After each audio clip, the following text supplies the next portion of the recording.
I don't know nothing about know nothing. I'm literally just gonna. I can't remember if I last time already had, or either way, I'm gonna either activate or I already did activate my arcane pool to make my sword magic. I don't think you did. Okay, then I'll do that as I basically run up. So, um,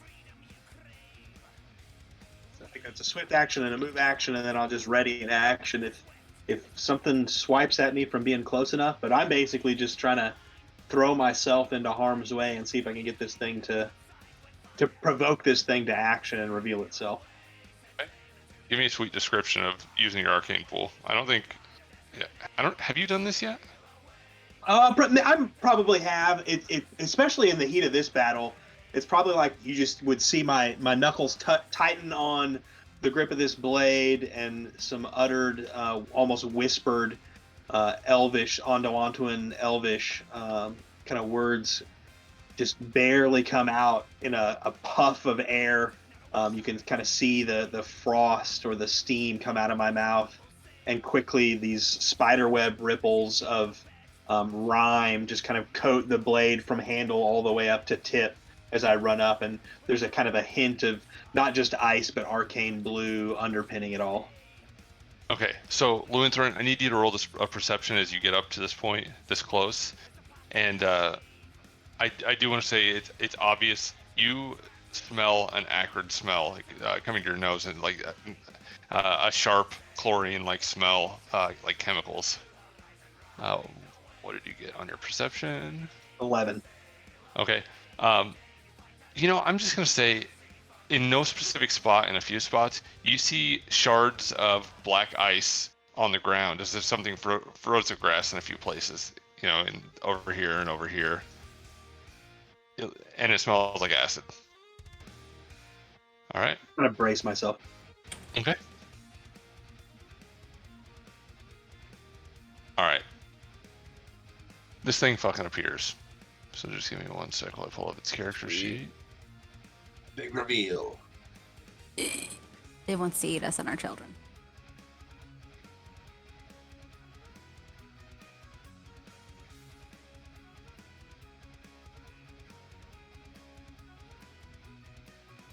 As it appears, nasty, corpse black and blue skin stretched tight over a face, its flesh pulled back tightly over a warped skull, its eyes milky white, and its mouth a massive, jagged-toothed grimace, its eyes twisted in sorrow. Man, ice, black ice goes up and down its arms, its feet end in hooves, and acid tears flow from its eyes and its mouth and just pool down on it, mucus covering its face. Just a disgusting sight. What the fuck is that thing? And when it appears, it actually appears as if it came from a charge invisibly directly in front of you, Luinthren. Alright, so his attack, he gets his attack because that's what reveals him, and then, sorry, I'm trying to control the music as we go because I know that way too many of my songs are too loud, so just give me a sec. There we go. Okay, and then you guys can all take your ready actions if you qualify. Okay. I'm gonna try to parry his. I'm assuming it's a melee attack. Yep. How far Can you can you- can you parry if you're flat-footed? Oh, good question. So Is my he, ready is he flat-footed? my ready action He was just- to he shoot with my attacked- bow. Okay, he attacks from invisibility. He only appears Oh, as he's like. I need to find out exactly what attack he's using. In fact, he's gonna appear right here, and you're not gonna get a chance to parry because as he appears there, his claws extend to the side, and he just stretches his hands forward, and you feel an invisible force come over you. Okay. This is a spell-like ability on you. So, Spellcraft or anything like that by chance? yeah, you guys can use a spellcraft. I think it's 5 higher for a spell-like ability. I could be wrong on that, but.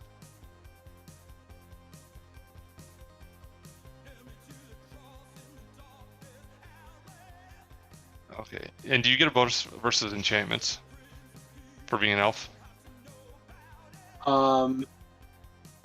Should. Not. I don't think on spellcraft. No, I mean like because you're about to make a will save. Oh, yeah. I do. It's chain. Nice. It's got to be good, man. Yeah, 15. I'm pretty sure you make it, but let me double check on that. Oh, it's actually a 17, right?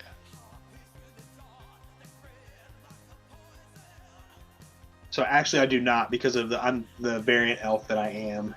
Okay. I don't get that. So you said a will save? Yep, it's a will save. Not good. Oh shit. Not good at all. Remember your points. Okay. Yeah. Should Yeah, I I take did- my ready to attack or? Yeah, I'm gonna use a hero point. You'll get it after he appears from this. This makes him appear, so he gets the effects of okay. this action, and then you guys all get your shit on him. Yeah. Cool. Are you using something? All over. Yeah, I think I need to use a hero point, and I'm trying to. Probably a reroll is probably my best bet here. Do it. You're not gonna want this to fail. There we go. 16's better. It's not enough. All right, man. Okay. As he stretches his hands out and looks at you, his eyes flash. You feel this fear strike through you for a brief moment, and you just feel your body almost paralyzed for a moment as your brain just goes fucking blank. You fight off the hold person. Ugh. All right. Yep, that's his turn. Okay, everybody, get your fucking ready to actions and destroy this fool. And Okay, don't forget so- about effect. +1 to attack and +1 versus fear saves. Okay. So we got Alright, gotcha. Let's okay, so I'm sorry, Jace, you recognize that this thing is casting hold person. And so do you, and let's see, so do you, Loonthrin. What is this? Okay, an arrow attack. Gotcha. Think you hit. Let me double check.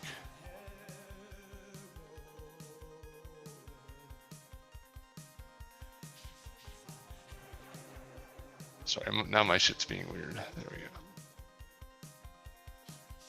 Yeah, my video is not wanting to work right now, so it's gonna be off. That's fine. Okay, so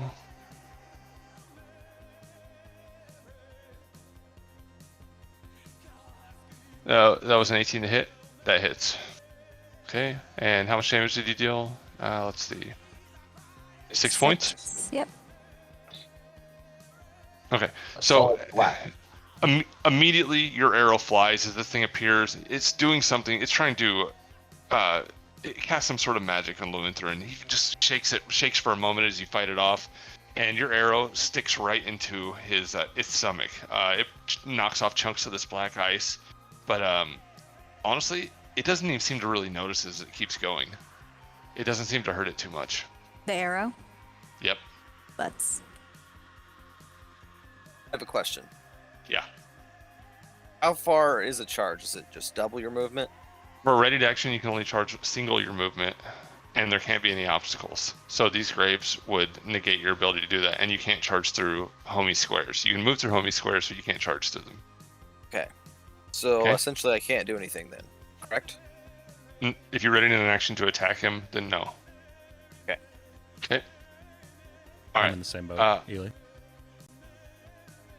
Okay. Kellen, did you have a ready to action? I don't think so. No, I cast Bless. All right, Jace, it's your turn, man. Get up there. Actually, Get it's him. Luanthrin. I think I skipped Luanthrin. Or did I? No, No, you took your I turn. just I'm moved sorry. up and readied. If he got into melee range, I was gonna take a swipe at him, but he hasn't yet, so you're good. Okay. Yeah, and as he finally appears, you guys all just feel the crying intensify. You feel the fear intensify, and honestly, it seems to get a little darker in the forest around you. It's the wind blows a little harder, and yeah, it seems supernatural. Gotcha. What's the max you can move? Like, Uh, I've got a 20-foot movement speed. I want to take my whole turn and get my ass up there. With your obstacles, where are you? You're down there. With your obstacles, man, you're not gonna be able to run. Let's see, Okay. 5, 10, 15, 20. Yeah, so you can move 40. Ignore that ride roll. That was me accidentally. pressing that.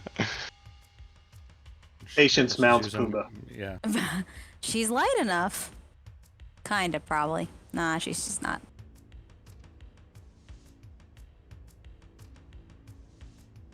Okay. So go ahead and move yourself, Jace, if you want to.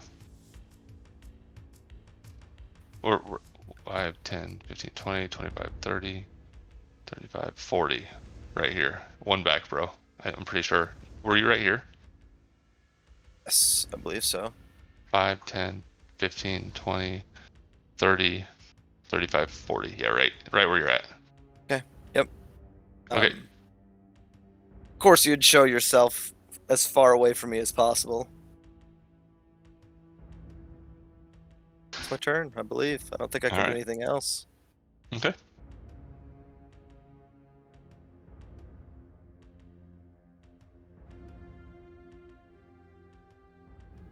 My turn.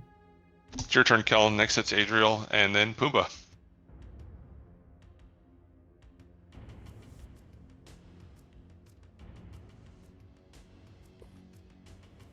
I'll move there, and as I go, I'll pull out my bow and take a shot as well.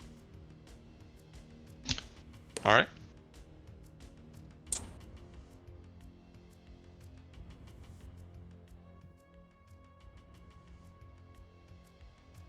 Yeah. Out. Only 9. All right. It flies behind him, sticks into a tree. That's my turn. All right. What are you gonna do, Brad? Adriel's gonna rush up. I don't know if this thing has reach, so do you want me to draw you my path?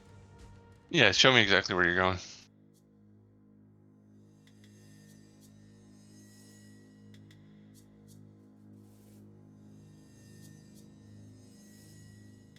So I'll move Okay. up here like that. Gotcha.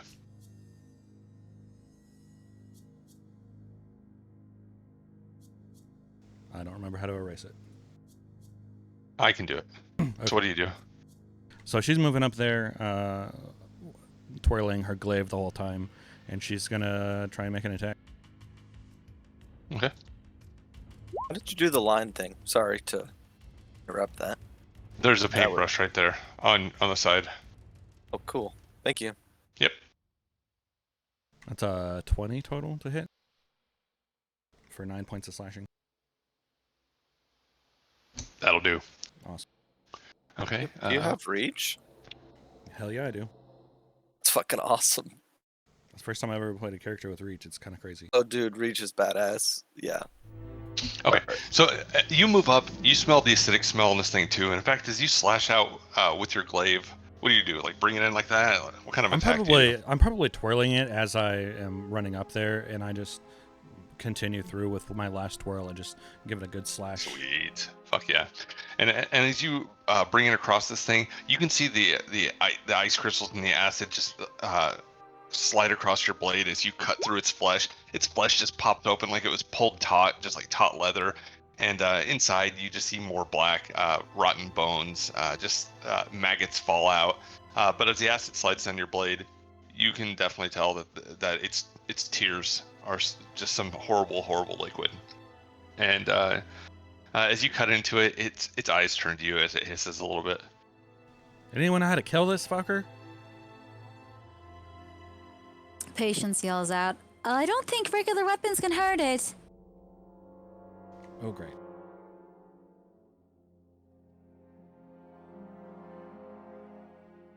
Thanks for that, Jared. Well, that's technically 10 damage, if that matters. I forgot about Blast. Okay, yeah, it makes a difference, and I appreciate that. Okay, so let me turn this volume down. Way too loud. Okay, it is now Pumbaa's turn, and Patience, I know it's not technically your animal companion, but I am going to let you control it from. I mean, this is basically your animal companion, and you're about to get there. So Yay. what the fuck does Pumbaa do? Pumbaa is, I think the last time we had talked about this, that he was super skittish with all of the, spooky things around. And Patience probably still is like kind of standing next to him and seeing that her arrow did not really damage this magical being, and she doesn't really have any magic on herself. She's actually probably just gonna have, let's see. She's gonna have Pumbaa charge, I guess. Is that one of his attacks? Okay. Just to see if that does can charge. anything. Yeah, do you have access to his character sheet? Oh, yes, I do now. I see Okay. it now. You can go ahead and roll his attacks. I couldn't remember if I gave it to you already. Okay, let me see here. Dun, dun, dun. All right, so Pumbaa is going to. How much movement does he have? 40 feet. 2, That sounds right. 4. That's 20. And he is going to.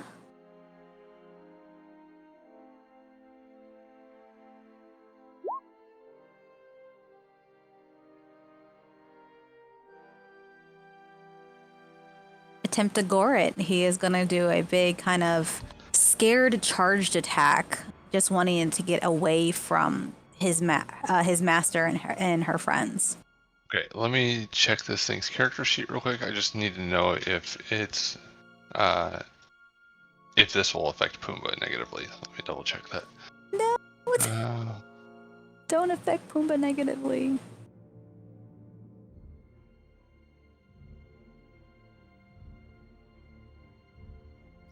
nope. It looks like Pumbaa can attack without the negative effects from the acid. Woohoo! Okay. All right. So Pumbaa charges forward, leaves a trail of dust and just mud from his hooves as he goes. Gives out a squeal and just digs into Grandfather Grief.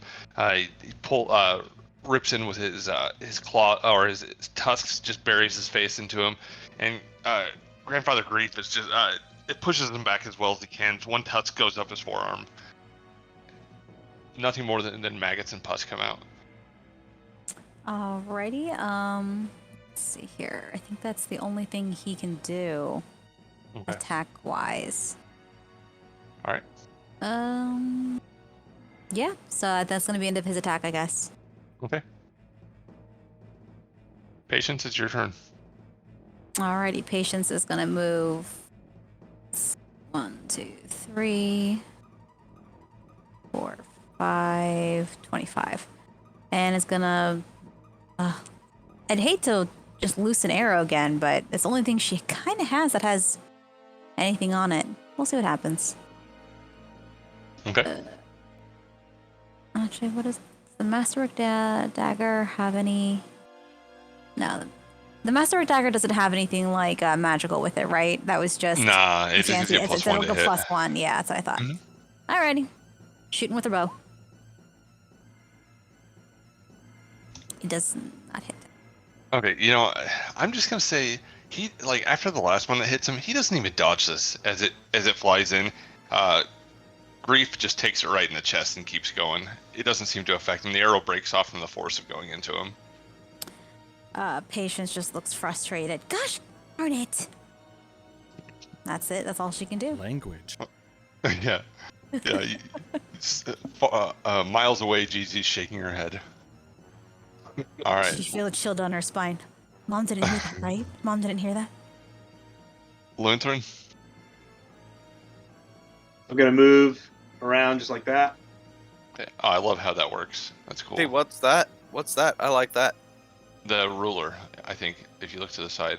Okay, yeah, the I use the ruler's cool ruler, as fuck. and then if you're when you're using the ruler, FYI, if you click and then drag for a bit and then hit Shift, I think, or Alt, or was it? No, if you right click, then it basically just makes waypoints, so you can just go That's all kinda around. cool.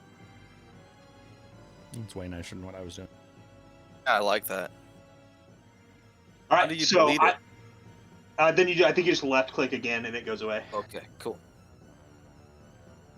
So Lutheran, kind of seeing that this thing doesn't seem all that bothered by most of the normal weapon attacks, he kind of jukes around the back of Pumbaa to try and find an opening.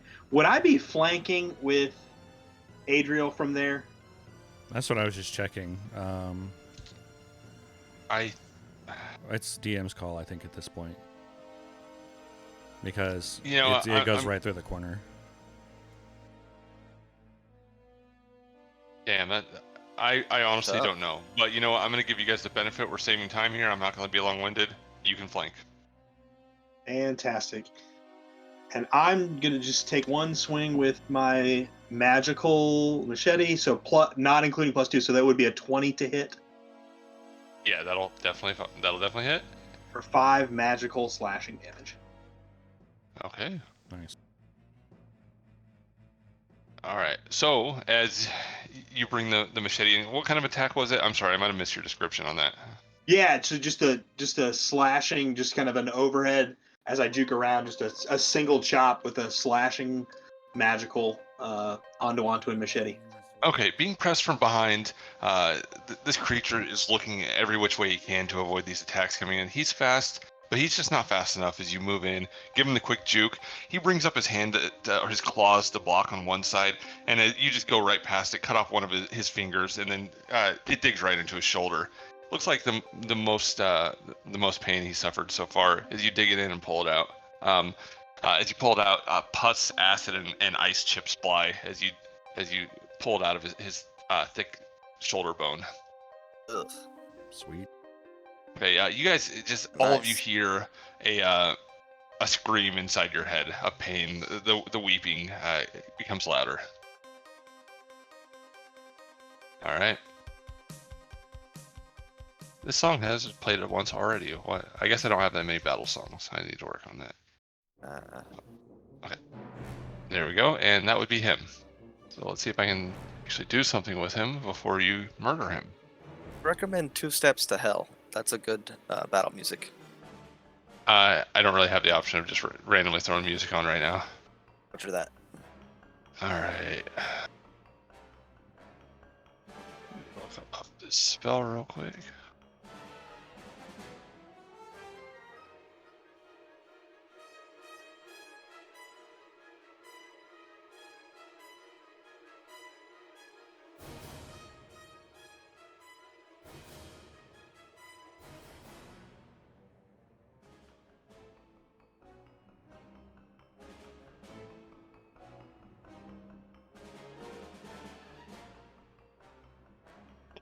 Okay. He weeps loudly, and as he does so, does so directly over his claws, and it pours down over his disgusting black fangs. And he's going for it. He's gonna full attack you for that. Oh fuck. I know you're ready for it. Oh, the first one I'm gonna try to parry, but then I think that's all I can do. Okay. All right. So he's just after my AC. I didn't beat my AC. My AC Oh is shit. Ooh. That's not Neat. terrible though. Attack roll though. Damn. 14. I don't know how his second attack does. 0. Yeah, Yeah, it shouldn't at least I- be You should That's not re-roll correct. that. What? That's actually no. I can see what it was. It's 17. Okay, Oh. sweet. Tie. Yeah, that's weird. Yeah, I don't know what the fuck just happened there. You know, I'm just gonna roll this manually. Just give me a sec, guys. Sweet. I can Alright, see here's that it the- was a 17 as well, but it's just strange. See, Here's the this is first 17. one. Weird. Okay, and here's the second one. All right, I think they both hit. I did. He brings in 2 claws. He howls in pain as you bring your machete back, or your Dontone machete back. He just brings them both across your chest. Okay. Yeah, I wonder why that. Man, I must have fucked something up when I statted him out. All right.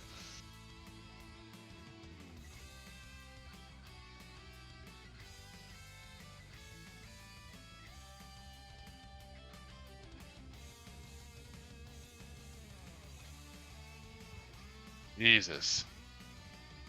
Okay. All right, so these both deal acid damage. The first part of this is going to be slashing, and the second part will be acid. So let's go ahead and roll.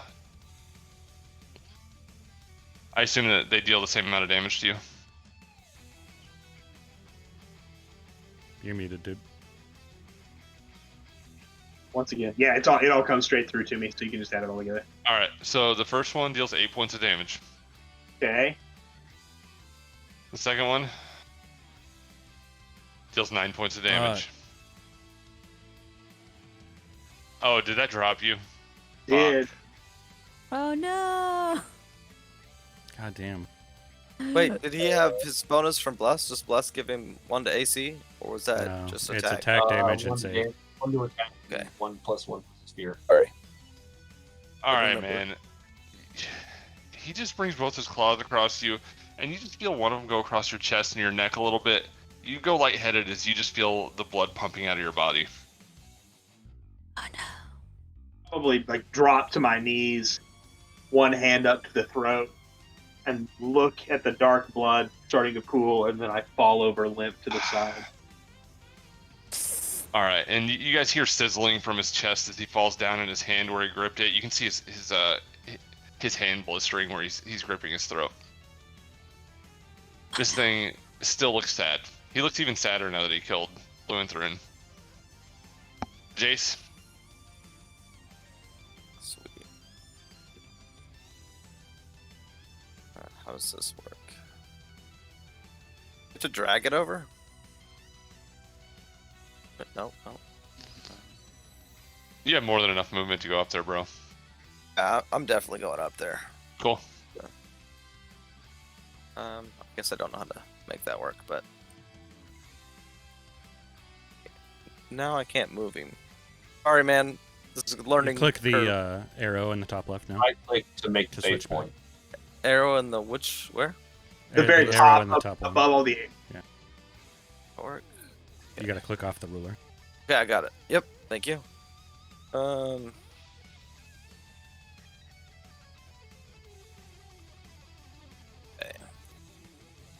Let's see. That was the wrong thing. Sorry, guys.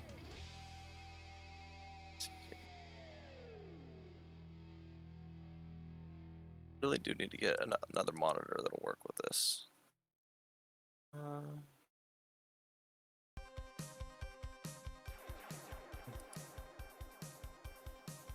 right.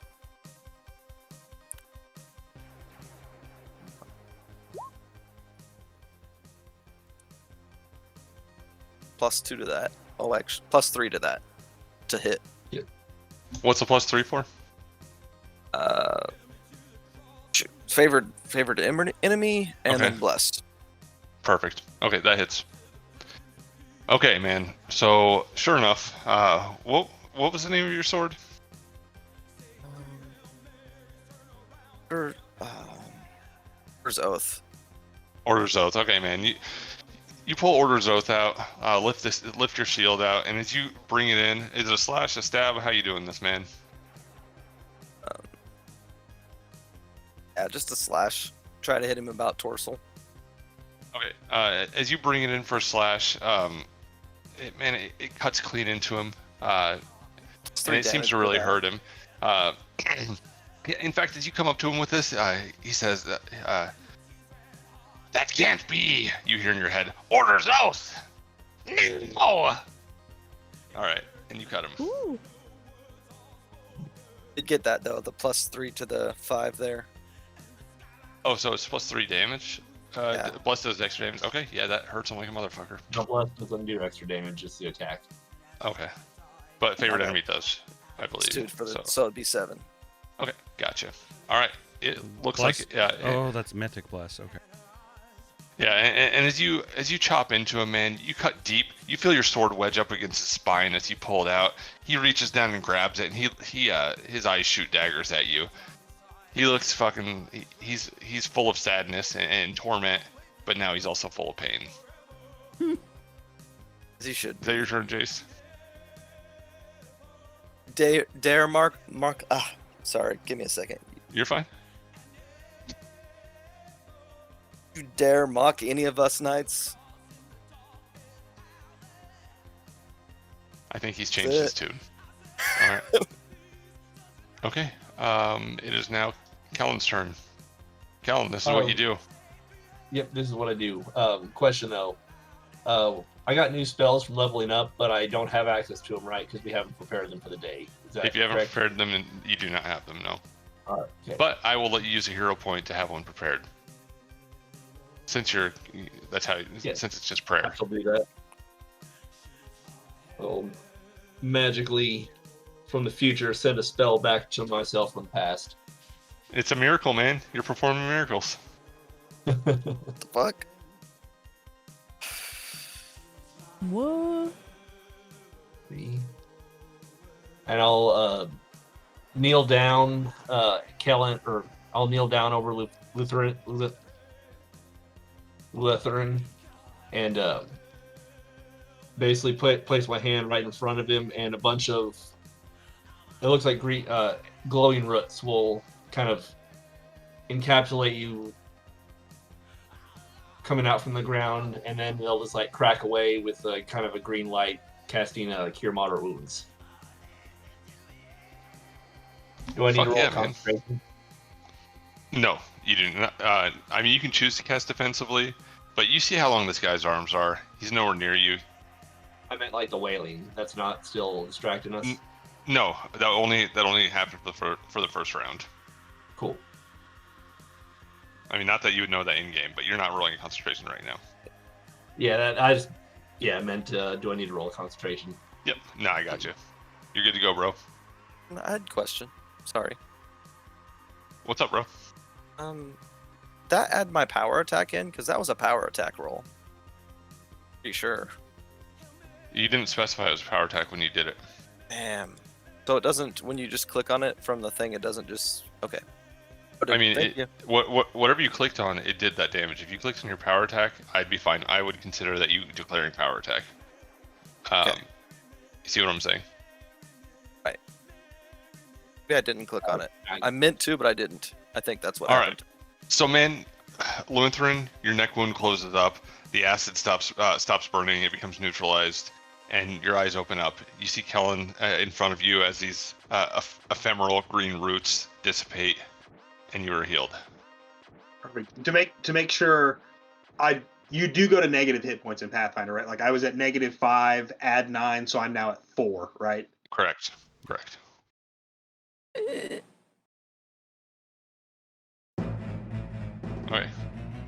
It's good having a cleric, man. I'm glad you played him.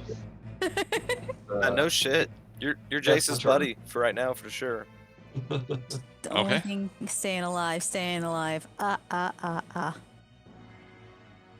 what I do. All right. And as you do so, let me actually see if Grief has spellcraft. I think he does. I think I put ranks in it. Once you open your eyes, I'll shake you roughly. It's time to get back to work. It's not time to rest yet. Nice. All right. Yeah, he doesn't even seem to know what's going on with it. Just holding the wound from Order's Oath. Jared, the only way that the magic would have faded is if it was a concentration as the exactly. Okay. So, Adriel? All right. Whoop some fucking ass. Adriel's gonna sort of like hop in a way and like spin as she does so, and hops and spins over here, and then as she's coming back around with her final spin, she lashes her glaive out wide. Okay. And she's flanking now, so I'm going to do. Sweet. Oh yeah, sneak attack. Yeah. Hell yeah. Cool. Yeah, man, your fucking combat style with her is really, really cool. She may be a total fucking asshole. A little bit of an asshole. Yeah, well, sure. 25%. To be determined. Sure that. There's lots of room for growth. Can't remember if I have improved feint yet. I do. Okay. And after your turn, man, guys, I have to piss. I have been drinking way too many energy drinks. I'm gonna roll a feint with this as well. I get a -4 to this because he's not humanoid. Okay. The feint was an 11, so that almost certainly does not work. No. But I got 24 to hit. Okay, yeah, 24 definitely hits this motherfucker. 25 technically. Okay, 25 misses. Okay. Shit, what the fuck? So that's 16 points of slashing altogether. Oh shit, man. I rolled almost max apparently. Wait, what? Didn't even see the roll. Where? Oh Jesus. That is awesome, dude. Okay, as you swing it in and bring it down, is it a slash? Yeah, definitely a slash. All right, cool, man.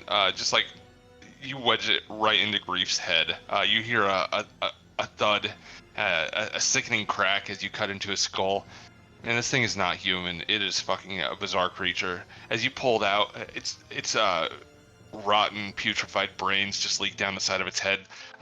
Maggots twisting and spinning inside of it, but it is still standing. As you rip it out, half of its head just flops down in front of it, and it keeps weeping through its head wound. Jesus. It does not look like it's doing good.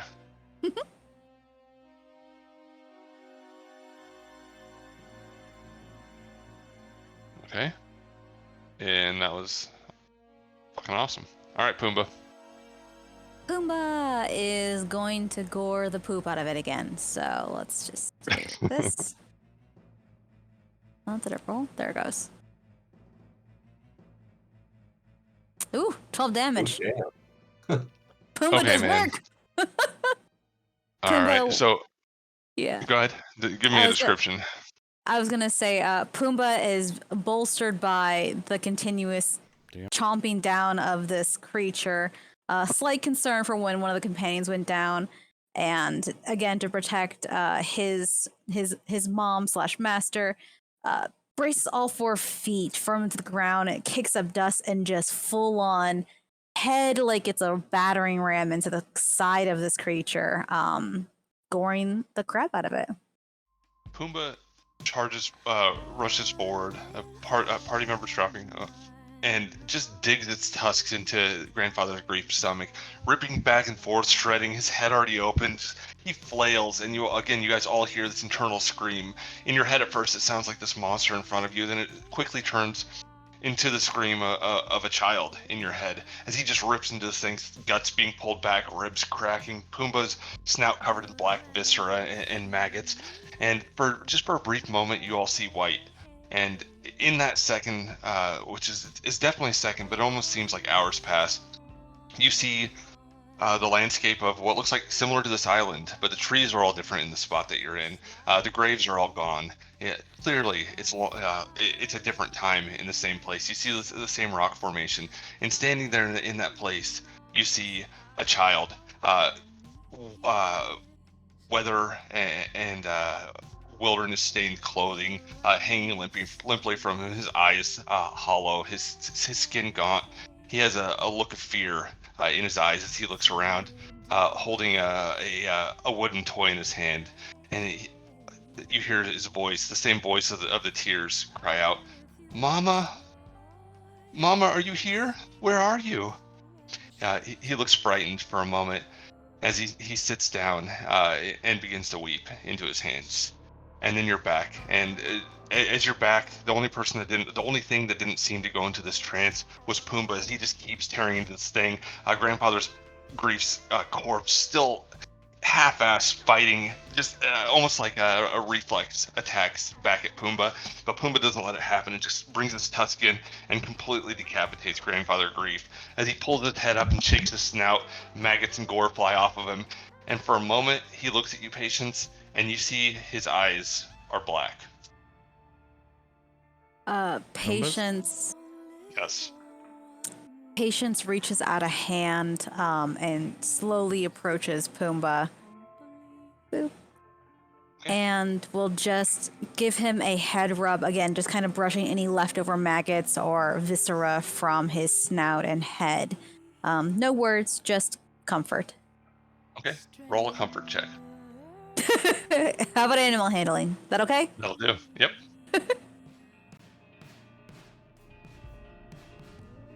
Nice. Okay. For a minute, he almost seems like he's still in this frenzy, but as he sees you with these black eyes, his eyes slowly fade back to their normal. I don't know. He's probably got some really beautiful brown eyes. I don't fucking know what Or's eyes look like. And as he looks at you for a moment, he realizes where he's at. You reach out and touch him and brush the maggots off his snout, and he nuzzles against you hard. And honestly, you sense a little bit of grief in Pumbaa as this happens. He looks. He gives out a soft. Again, I don't know anything about fucking pigs, I guess. An oink whimper? A snuffle. A snuffle. Yeah, perfect. He gives out he gives out a very sad snuffle, and as you pet him, he does find comfort in it, and he calms down. Just so you know, I just thought this would be cool. I'm going to let you, in the future, if you would like to use a hero point, once he's officially your animal companion, you can have him deal 1d4 points of acid damage in addition to his attack. That's Oh, yay! As I'm part of putting the that on his essence of- thing. As part of Grandfather's Grief's essence goes into him as he murders him. that's cool. That's so cool. Consumes him. 1d4, you said? Yep, 1d4 points of acid damage. Awesome. That's cool. Okay. And I am going to have to close roll 20 on my side and open it back up. I'm not going anywhere, so yes. Oh, just give me a sec. Okay.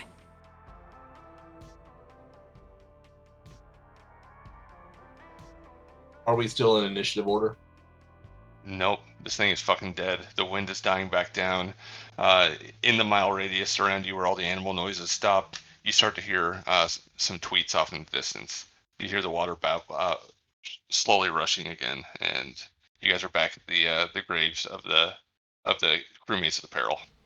If Millie said fire keeps this thing at bay, maybe we should burn the body. That's sound advice. The thing is foul. It shouldn't be of this world. Patience kind of looks to the group. Do what you will, as she continues to kind of pick maggots and scratch on Pumbaa's head. Did a good job.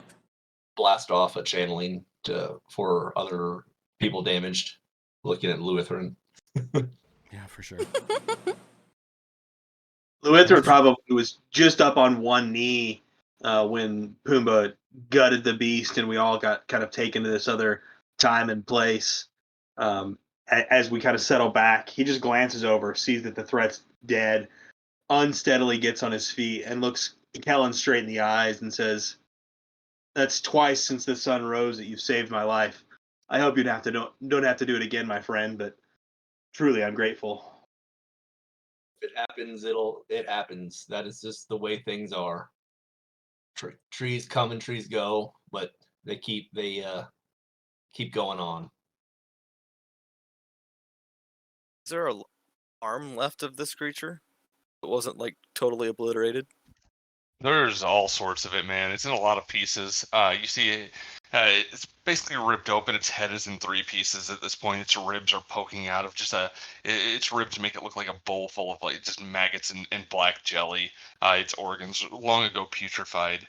And I'm gonna say as you look closer, you see tied around its neck a leather thong with what looks like a piece of wood from long ago, colored the same color blue as the toy wooden ship that the boy had. It's obviously a piece of the kid's original toy.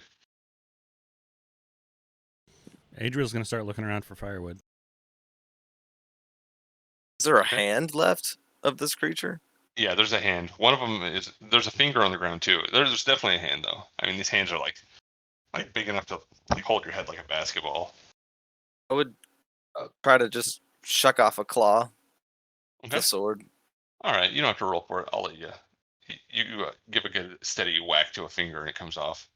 Toss it in a little belt patch. Okay. As you pick it up, man, it's still kind of wiggling a little bit. You got a nose sniffing, and the nose sniffs the finger, and it's like, what the fuck? Okay. Same, I'm gonna go same pick up the pocket. other thing and shear it off. You put it in your back pocket, Ely? It's just like a belt pouch, just like Sure. a leather Okay. belt pouch. Okay. All right, man. And Kellen, you do some more healing?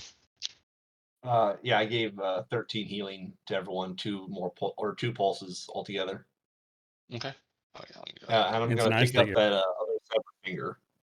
It's nice that your channeling is doubled now. Yeah, it's pretty effective. You got Okay. kind of And screwed on as rolls you're before.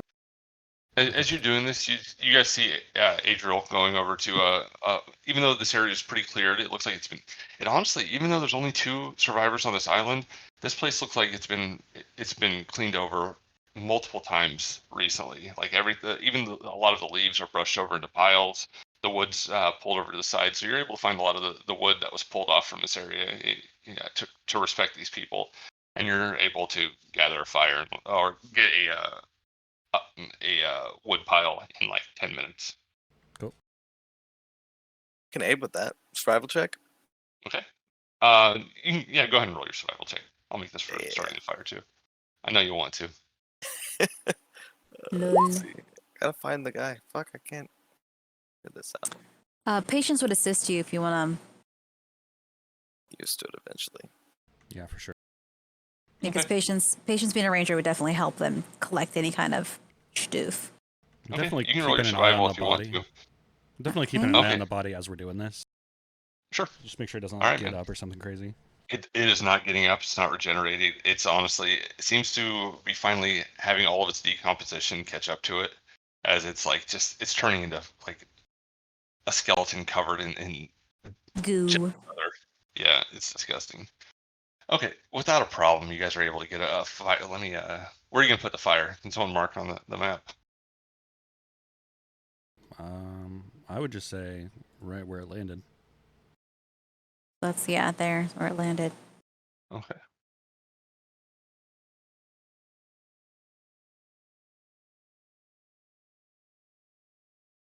Before it completely wears away, Kellen wants to use his ability Lore Keeper that came from his knowledge domain. I get to, basically anything I successfully touch, I can roll or I can basically actually act like I rolled the number of 15 plus my cleric level plus wisdom, so it'd be just a 20. Basically, just to get some information about this creature. Okay, so it's just like basically a knowledge check. Yep. Basically an man. automatic 20. And do you have knowledge of the planes? I don't know if that's limited by having ranks. I do have knowledge of planes also. Of course you do. Awesome. Right. Give me 1 sec. Oh, All right, man. This is clearly Onari. This is some sort of extraplanar creature that's just tied to death in one way or another. A lot of these things, I mean, you just know the basic stuff at the very least about actual Onari. If you didn't know for sure that it was real before, these things are fucking real. This thing somehow was shunted from some layer of hell, and it was on this plane, probably tied to this place. It is definitely destroyed as you look at it, and a lot of these things are very hard to destroy. But as you look at it, you can't really tell. You have no reason to believe that it's going to regenerate or return to this place. It is fucking dead. You know that this thing it was coated in ice. It was coated in acid, and it was obviously communicating with you guys with telepathy. Just from what you've seen, it probably had a myriad of mind controlling abilities, but it obviously didn't have a chance to use them. Nice. Gotcha.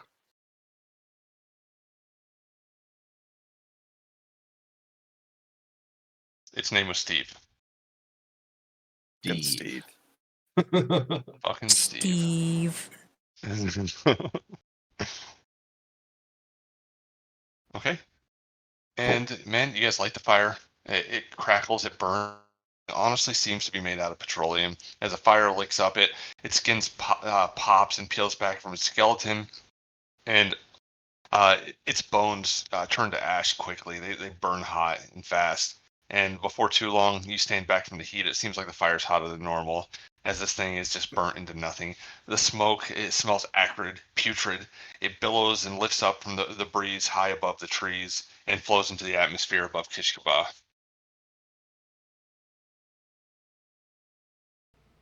Good riddance.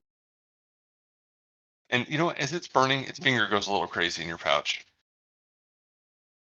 Slap my pouch. No complaints from you. Awesome. Yeah. Mind your own business. Like, this is a promise, not a threat.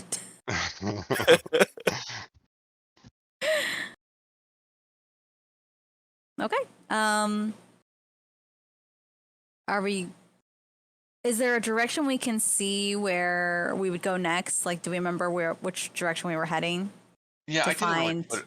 I should have Lorb? added it to this map, but like the trail kind of like was implied from the south and it heads kind of northeast up here. Well, I'll just say that it winds between these two trees over here and just kind of heads up the way. You can see it. And honestly, even though this place has been cleared, it doesn't look like there's been a lot of foot traffic on the path. It takes you a minute to actually catch it. You guys are all survivalists and trackers, so you're able to eventually see it. but it seems to head this way. It's covered in a lot of grass. You can definitely see the indentation in the hill where it rises up and goes that way, heading towards the mountain to the north, where the jungle gets thicker. All right. Patience is going to kind of stand up from her knees where she was, kind of kneeling next to Pumbaa, brush herself off, give Pumbaa one more scratch on the head, remove any more schmutz from his beautiful blue bow, and we'll start heading that way and look at the others. I think that we were instructed to go that way, if I remember correctly. Adriel would definitely want to wait till the fire starts burning a little lower. Unless it Yeah, goes Kelvin quick. would want to try to put it out, kick it out when we're about to leave, so it didn't catch. Oh yeah, if you guys burn down a tree, you're in big trouble with that guy. Patience look up her. If you just throw dirt upon it, the fire will go out. You don't have to wait for the whole thing. I think Okay, the yeah, remnants of the beast are gone. Smoldering's all right. Next time I'm in town, I'll buy a shovel. Okay, so if you guys are making sure that this thing's put out, you have high survival rolls, but it still takes time to put out a big ass fire. I mean, how put out are you waiting? Like embers or like what? I'll just cast create water a few times over it. Okay, I'll cut down the 30 minutes I was going to make to do all that down to, we'll just say 10 minutes. Okay, so you add another 10 minutes on top of everything, and alright, the sun is still high in the sky, it's still bright, and yeah, you think with what you've been told. In fact, go ahead and roll knowledge geography. Oh, great. Don't have that one. Max of 10, 6. Yeah, you guys can roll it even untrained. 10 is enough to get an idea. Oh, you are trained though, Brad. Yep. Or Adriel. Knowledge geography? Oh, well, I am trained in that. I have a rank in that. Nice. Okay. So good! All of you, anyone that got a 10 or higher, or anyone who got a 10 at least, knows that you probably have a couple hours based on what you were told by Millie, taking a little more than half a day. You made good time. You've only had a few stops. With your 21 and 24, as you look at the lay of the land rising up, you can, both of you two, Patience and, is Jace trained in it? Trained in what? Geography. So I think it was on the character sheet. Do you have ranks in it? It doesn't. Maybe I have one rank in it. Yeah, it does. Okay. Anyone who got a 15 or higher, with the way the land's situated or the way it's raising up, you can tell there's more jungle up ahead. It looks like it's going to get thicker, and just from the way the trees are growing in this area, it's getting denser as you go. You guys think maybe an hour and a half of solid travel, and you'll be able to make it there as long as you make good time and stay on the trail. And anyone who rolled a 15 or higher will get a +2 on survival checks to actually navigate there. Cool. Sweet. Cool. Okay, so roll survival checks to navigate there. Do.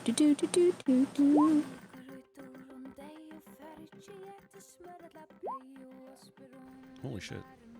Synthetic 20 for a 22 total. Or no, natural 20. Damn, I rolled pretty shitty to only get that 16. Oh man, That's a good bonus. I'm using a hero point to fucking re-roll that. I'm feeling bad about that shit. Oh, I didn't add the 2 to it. Why didn't it add the 2? That's weird. Oh, no, it did. I lied. You're gonna re-roll that with a hero point, Ely? Or Jace? I mean, if you want to. I wouldn't say it's a very strategic decision. Right. I mean, Take your advice.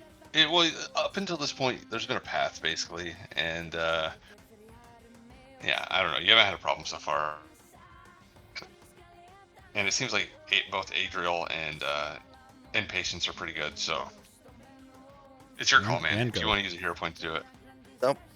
I'm just not familiar with jungles. I'm familiar with forests, but jungles I don't know much about. Okay, and I need 2 minutes, so just give me 2 minutes to do something real quick, guys. I'm gonna be here. I just need to do something for the game, and I'll be right back with you. Because the next map. I need to make sure everything's straight with the site and everything. Shirt's super creepy, by the way. Thank you. Welcome.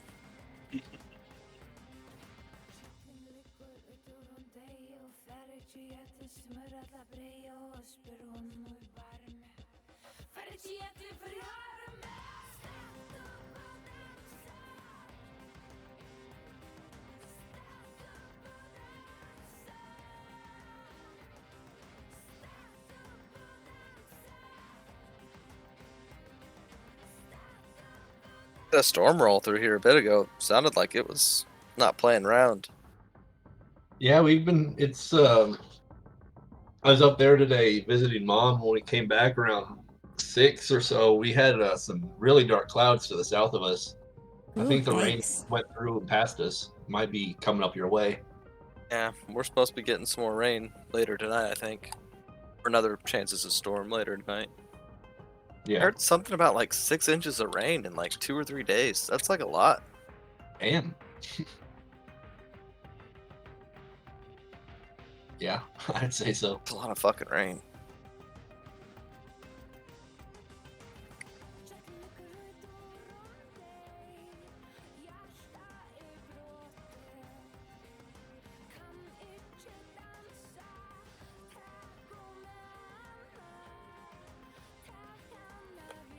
So who's taking the lead? I assume the 3 people that are using their survival. I mean, Patience didn't roll great, but she's probably doing her best. I think there's a good chance Luenthron would be at the front unless anybody just objected, partially because I've got this onto and machete. I actually don't think I even added that bonus to it, but I think I get a +1 bonus when navigating through thick brush with this machete. So That's awesome. makes sense for me to be up there clearing away. Yeah, Patience probably would then be somewhere in the middle of the party. Not in the back, but, solid middle, just so she can hear everything that's going around and also walk with Pumbaa. I'll be behind the guy with the Would probably machete. be anchored in the back.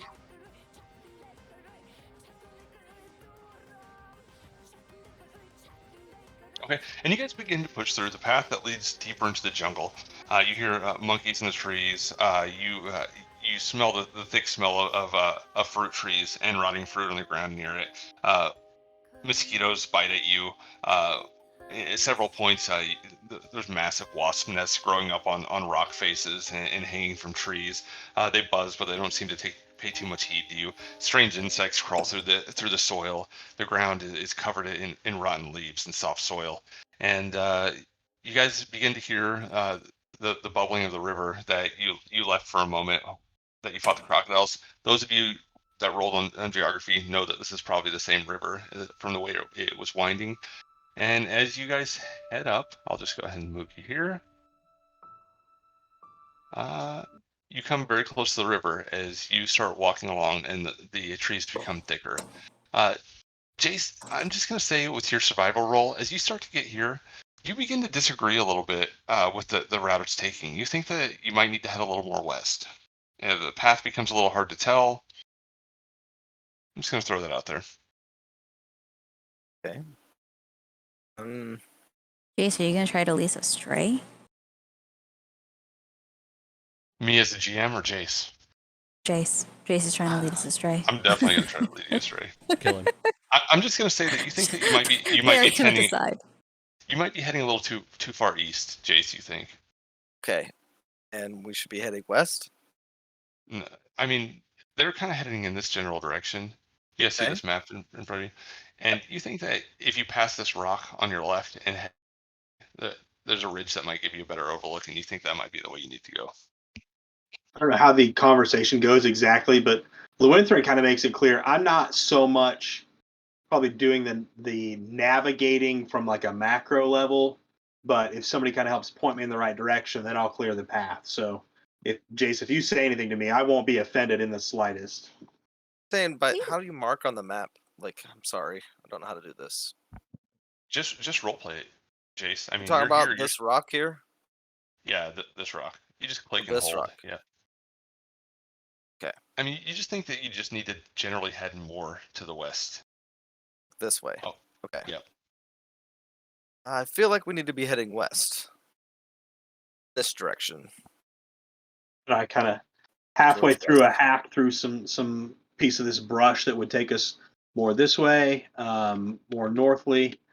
I kind of take a minute, wipe some sweat from my brow, and just take a deep breath and start hacking the direction he kind of points out.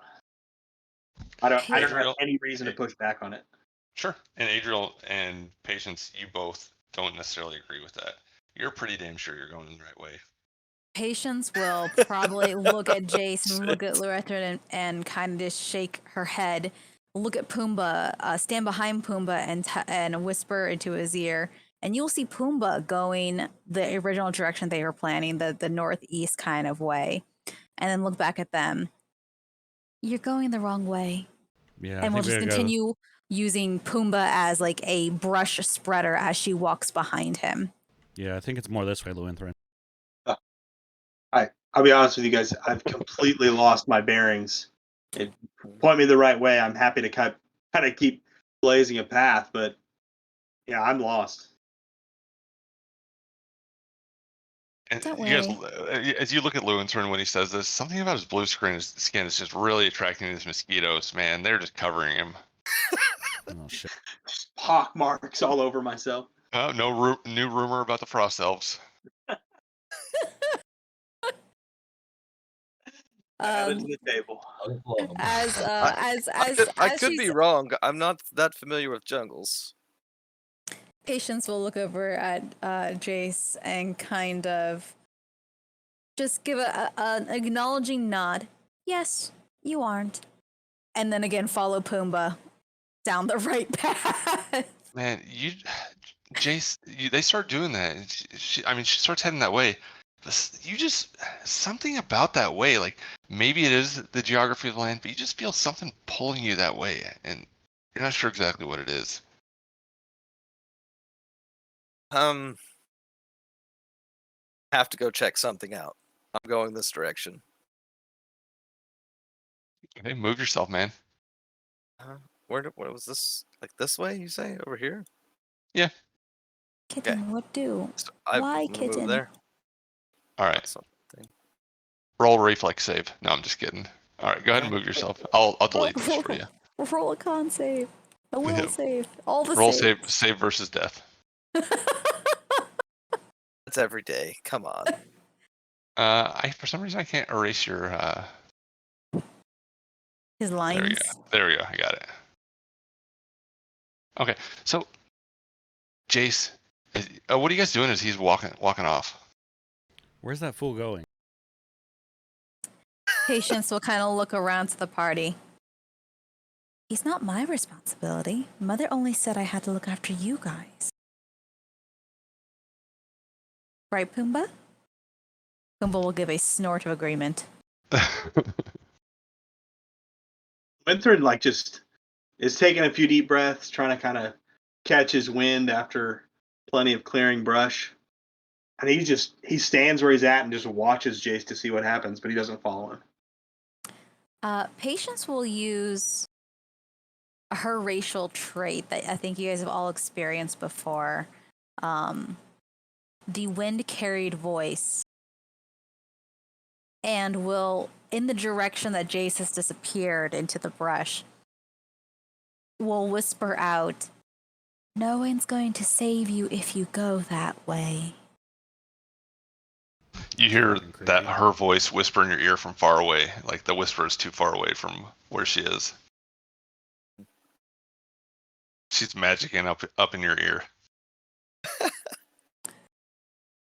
worry about me. I'll catch up. She can't hear you. You can't respond to the whisper. It is literally a one-way thing. You don't. I mean, I'm He's not too shouting far that. off yet. Okay, Okay, you're shouting. He shouts it over his Okay. shoulder. So do you guys keep going and trust Jace to catch up? Adriel will keep going. You know, Patience would keep going as well. She's not.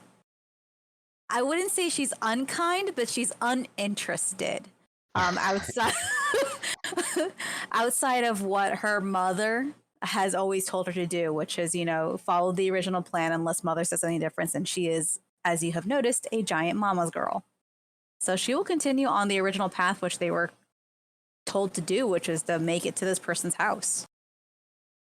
Luenthrin kind of stands where the group parted, and he just watches. He sees, his primary allies going one way, this strange but significant figure he's just met going the other way, and his head's kind of on a swivel, looking back and forth. He's not really comfortable leaving Jace just yet, so he's just gonna try and keep an eye on both and assume he can catch up to the main group if he needs to pretty quickly. All right, so you guys keep going then, huh? I'm gonna move you all. I mean, except for Luenthrin, right? Are you just kind of hovering in between them? Yeah, I'm gonna basically stay where we're at for right now. Okay, everybody, go ahead and move a double movement in the direction you're going. Jace, you've already pretty much moved yours. You can move another 20 feet. The main group's headed north, right? Yep.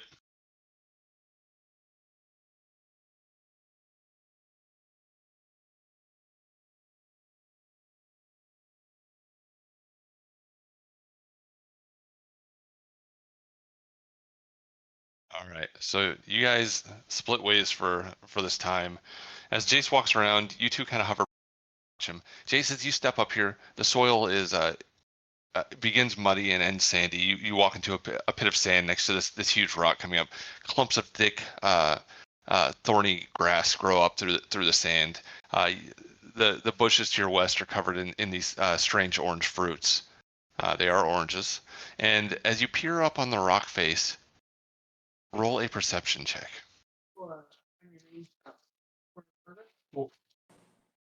Thank you.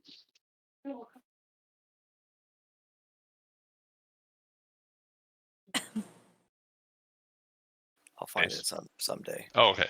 Just making sure. I'm just not familiar with. Okay, there we go. Okay. As you peer up there, your eyes catch for a moment as you see something move past this bush over here on the other side of it. Something black, quick, moves into it, and as it stops for a moment, it comes out the other side and peers at you. For a moment, you lock eyes. With in your homeland, in the forest, these predators definitely existed. Its golden eyes peer out at you as it looks at you for a moment. Its body sinuous and agile as it takes a couple steps forward. All of your training when you were younger was to avoid these at all costs because of the danger. In fact, it's a danger well known throughout the lands. Normally where you come from, they're more striped and have yellow to them. But as you look at it, you realize you're looking at the notorious, the fearsome, the jaguar. Jaguar. Give me one you're sec. boned. You're boned. It's right there. And as you look at it, it locks eyes with you for a moment. Something about this thing, as you lock eyes with it and look into it, you see a hunter, a noble fucking beast. Its tail pulled back, it's crouched down, looking at you. Its claws dug into the sand. Its paws big enough to open a man without a problem. As it looks at you, it licks its lips for a moment, and then it rolls over onto its back and begins to purr. Aww. Its purr sounds like a fucking motorboat.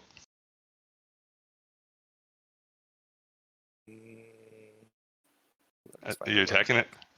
No, I wasn't going to attack it. Wiggling on its back right now, purring. It seems like it's kind of scratching its back a little bit. Had to reload the map. I'm sorry, man. It's all right. Okay. Kitten, can you please stop pulling out the cords? Come here. Slowly approach the cat. Shit. No, sword not in hand. Okay. Go ahead and move yourself. This is about 4 feet up, so you can clamber up it without too much problem. I'll throw the shield over my shoulder. Okay. Go ahead and move yourself a movement that way. Is this? I'm sorry. Maybe I'm not seeing everything on the map. Am I in the right It's direction? up towards the north. Up this way? You see it up Yeah, on the here? other side of that ridge. Is it visible to you guys? Can you see this thing? Yeah. Do you need to zoom out, Jace? Maybe. Maybe. Oh, it's like way up there. Oh, it's way to Yep. the top left. Okay. As you begin to head that way up there, we don't have to do exact movements. You're walking towards it, and as you do so, just with agility and speed, it rolls back to its paws for a moment, and it stands there watching you. It's just a predator's eye. It doesn't seem fucking scared of you, man. It honestly seems more curious than anything as it meets eyes. For a moment, man, you just sense like some weird kindred connection with this strange noble predator.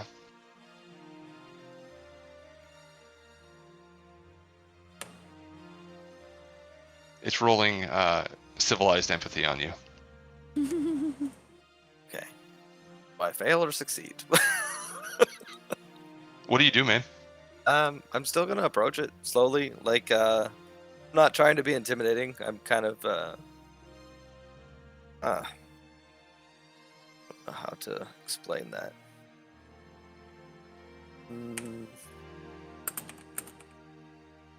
Slowly approaching the cat without trying not to be threatening, but also to let the cat know that I'm also a hunter in my movements. No. Okay. As you start to move up to it, it's still kind of crouched down, not like it's about to pounce, but just like it's trying to figure you out. Its tail wags back and forth. You know enough about animals to know that this thing, it's not even really on guard. It's just like wondering what the fuck these weird monkey things are that are walking through its territory. I get that. It gives a big yawn and does that fucking huge cat tongue licking of its lips.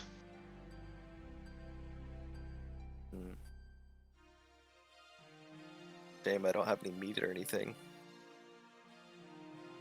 We've got a whole pig over here. No, you don't. No, you don't.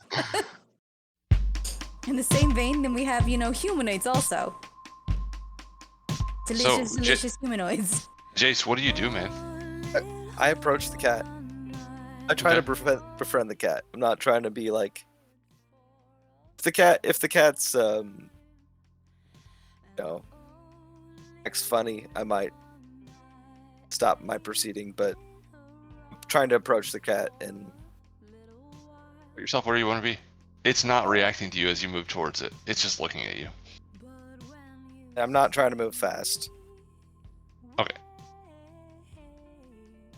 All right, you begin to move up, and it's still doing the same thing. It's just watching you for a minute.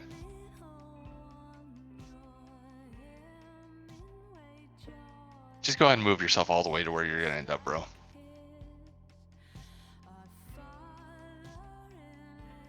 All right, That's good as you distance. move around, as you get to right about here, as you move up there, it does kind of stand up, and it begins to watch you.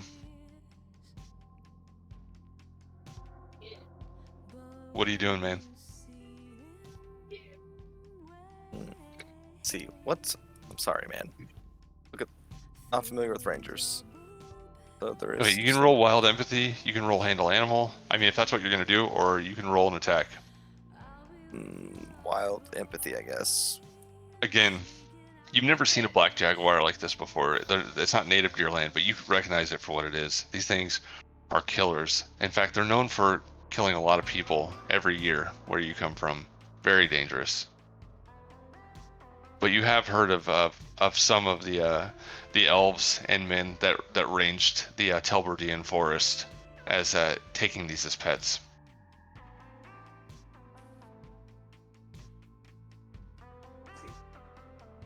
I'm trying to find what I need to roll. Sorry, man. It's okay. For wild empathy, I think it's just diplomacy. Diplomacy. Wild empathy? Isn't it? Don't you get your level to it too? One second, I forget what the type is. Wild Here, I'll just. Ranger can improve initial attitude of animal. Ranger rolls a 1d20 and adds his ranger level and his charisma bonus to determine the wild empathy check. Oh, this is gonna be bad. But listen, if you Oh, declare a hero functions point like before, you get a +8 to it. Well, that sounds good. I'll do What's that. your charisma modifier? -2. Yep. Let's see. You are burnt up and looking fucking all toasty. Yep. And kind of a prick, but it is what it is. This. Ooh, I didn't read this.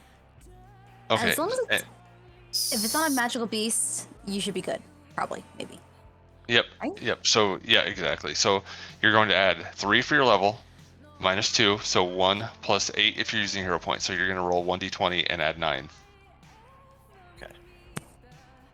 Let's see. How do I roll again? Put it here. Oh, the dice. D20 and add 9. You said. Yep. Work. That's okay. Add 9 to that. That's a 21. Okay. This thing was already pretty much neutral to you guys, and as you come up to it, what do you do to fucking empathize with the notorious tree shark, the ninja of the jungle? I just slowly walk up next to it, casually. Not putting off a threat or anything. All right. Is everybody else watching this, or are you guys just continuing to go? I was about to ask, are we like? Can we see? Yeah. You definitely see Jace walk up there. I mean, Can we see Well, I the didn't know. cat? You said there was Hey, a lot I'm- of like forest cover, so I didn't know Yeah. how thick the forest was for us in between. I'm gonna say at this point, by the time he actually gets up around there, you do notice the jaguars. You see him walking up to this beast. Patience is just kind of look, eyes widen. Oh, he might die. And then look at Pumbaa. Stay here, Pumbaa. And kind of look over at the group. Do we save him? Let's see what happens. Right, man. As you go up to it and stand there, I'll take a knee. kind of. All right, as you take a knee, it kind of sits up a little more erect for a moment. Its tail whipping behind it as it seems playful. As you look at it for a moment and get down, it reaches its massive muzzle in and gives you like some wet sniffs on your chest and your face. Don't flinch. All right. Are you just trying to look tough to this thing? Yes, but not so tough. You know what I mean? Yeah, totally. Yeah. Okay. It sniffs you a few times, walks around you, and then it does that whole thing. It begins to purr a little bit as it rubs up against you for a moment. You can see this thing's it spent its whole life in the jungle. So there's fleas on it, there's ticks on this thing. It's I'm gonna start nicking those off. okay. As you reach in to pick one off, it kind of looks a little like shaken for a second as it doesn't know what you're doing, and then when it realizes you're grooming it, it begins to lick your hand as you reach in and pull these things off. Just massive fucking hand-sized tongue going up and down your arm. Slowly raking your skin off, Yeah. sandpapering it away. Okay, as you pick a few of these off, it gives you a couple licks, and then it seems to realize what the fuck it's doing. This thing's been murdering humans, or not humans, but anything it could. I'm gonna say this thing at least ate at least one of the sailors. And as you do so, it realizes where it's at for a moment. It looks a little like, honestly, as embarrassed as a jaguar can look for letting this happen to itself. It is the king of this jungle. And it runs and jumps back into the woods and pounds away. But for 1 second before it jumps into the underbrush, it looks over its cat-like shoulder at you. Its golden eyes shine for a moment in the sunlight, and it disappears into the woods. Patience Nod will and observe this and just walk say, back towards. I last saw their tracks and track them back to their position. You can see them all standing there. In fact, Patience took a few steps towards you as this was happening.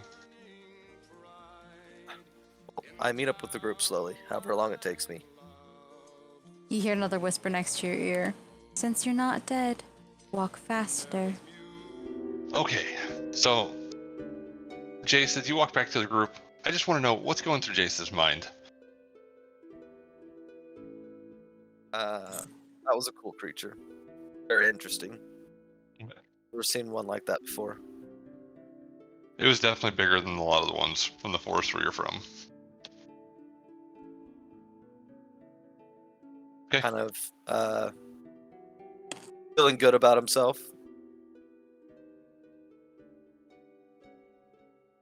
That he was accepted by another hunter.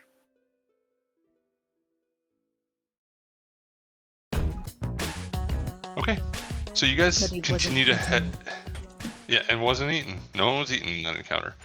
And you continue to head through the woods and in the correct direction. An hour passes, and the ones who gauge the time correctly, sure enough, were right. And as you start to head closer to the foothills next to the mountain, heading down into the thick tree canopy, as you come up on a rise, you definitely see a man-made structure below.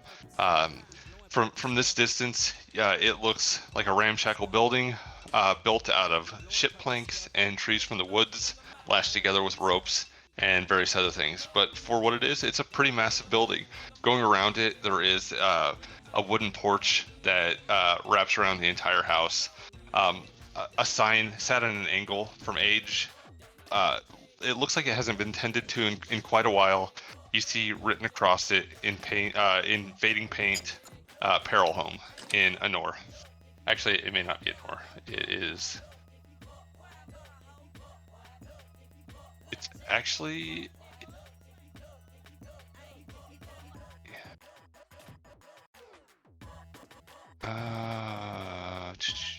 Yeah, it's Anor. Okay. And the sign points right down the path you guys are headed. What does the sign say? Cool. It says Peril Home. Oh, I can't. I'm sorry. I can't decipher it. So I'm asking the party. Oh, right. I'm sorry. Peril Home, our destination. See if we can find if Lorb's final disposition, if he's still alive or dead.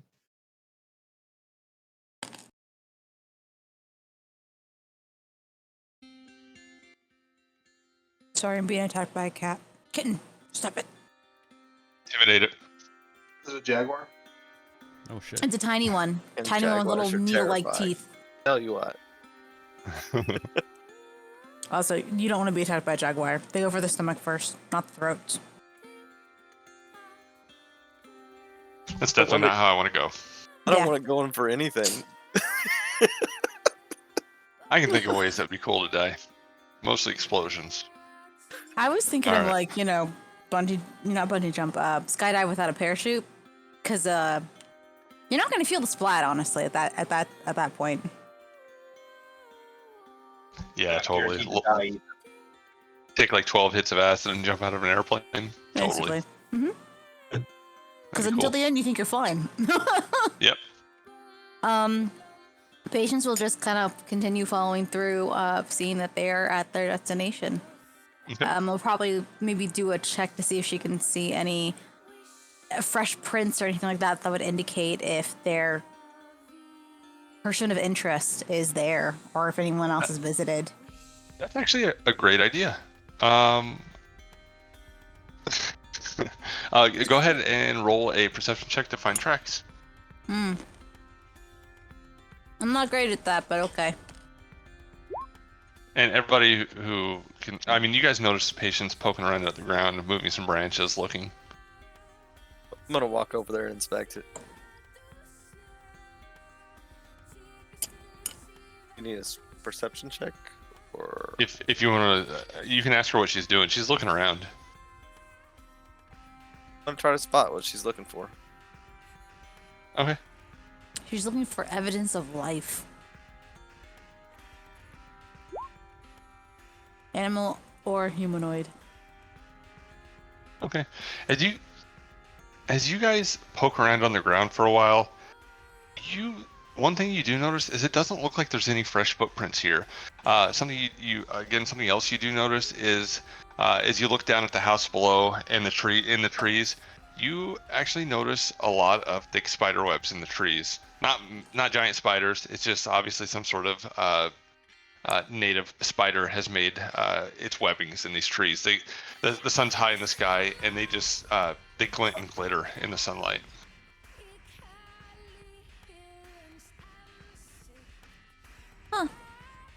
Cobwebs. Seems as though he hasn't cleaned in a while. A long while. Patients will turn back to the group. No one's been here for a rather long time. Beast or man. Inspect the rope. Does it look like it's just like rotted all the way through, or is it still usable? The rope. Yeah, the rope was hanging. That you were saying. I was saying that there's rope lashing the planks on the house together down below. Oh, okay. It's still a little bit off in the distance, but if you guys head that way, I'll go ahead and throw the grid out there. But there's rope lashing the pieces of the house together. There's some. I mean, you can't really tell just because of how far you are away, but it looks like they use some of the rigging to tie parts of the house together. Yep. Continue on. We don't have any better leads. Okay. I guess they all head down to the house. Okay. One thing, as you guys start to head down that way, one thing you do notice is there's no fire coming from the chimney that's made out of river rocks going up out of the top of the house. You don't see any, even it is daytime, but you don't see any lantern light coming from the inside. And let's just go ahead and move you over there real quick.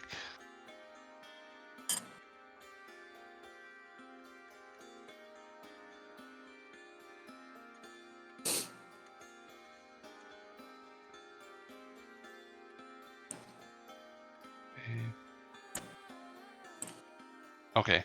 As you get closer, you notice surrounding the house is what looks like a dug, almost a defensive barrier dug around this thing. A deep ditch that was cleared out, piles of dirt from long ago sitting to the side, going around it. Leading up to the house itself, you see a wooden planks laid across as a bridge across this thing. Like I said, winding up around the house is a almost a walkway, like an extended porch that goes around seemingly the entire thing. So I need to add your minis out here.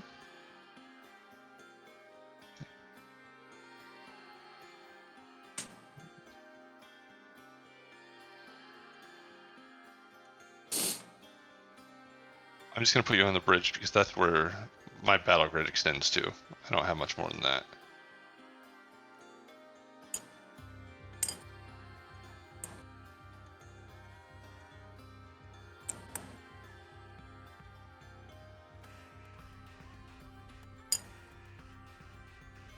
And Pumbaa, where you at?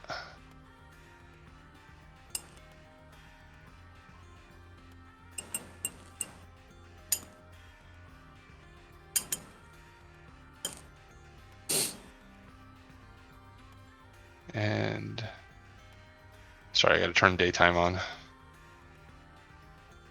There we go. Fucking awesome. This program's pretty sweet. Yeah, it is. We're actually changing to a different program soon. Boundary. Yep, it's really cool too. Cool. All right, and I will move you over there. Boop. Oh, cool. Okay, and you see the Peril home in front of you. Several of the windows are these glassless windows. They're really just portals to the inside with curtains hanging in scraps, let you peer into the building itself. And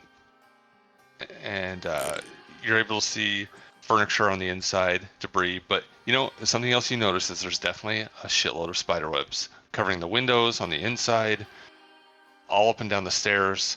In fact, as you go across the bridge, you see a handful of spiders skitter across. Small,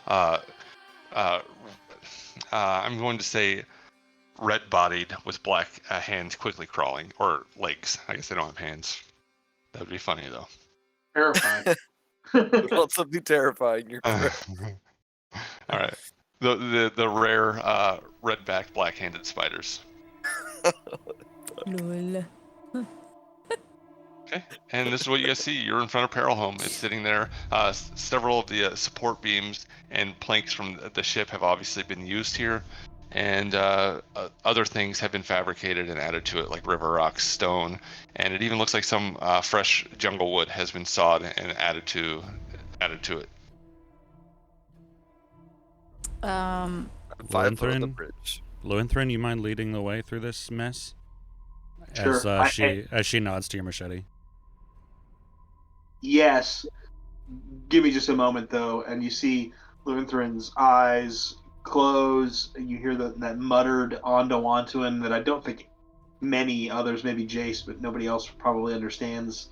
As he opens his eyes back up and takes a step forward, machete in hand, you see that kind of glow in the backs of his eyes. I've cast Detect Magic again, mostly just to try and help reveal anything that might be hidden from the normal view. I don't think there's probably much magic here, but if there's a hidden creature, I want to have a heads up.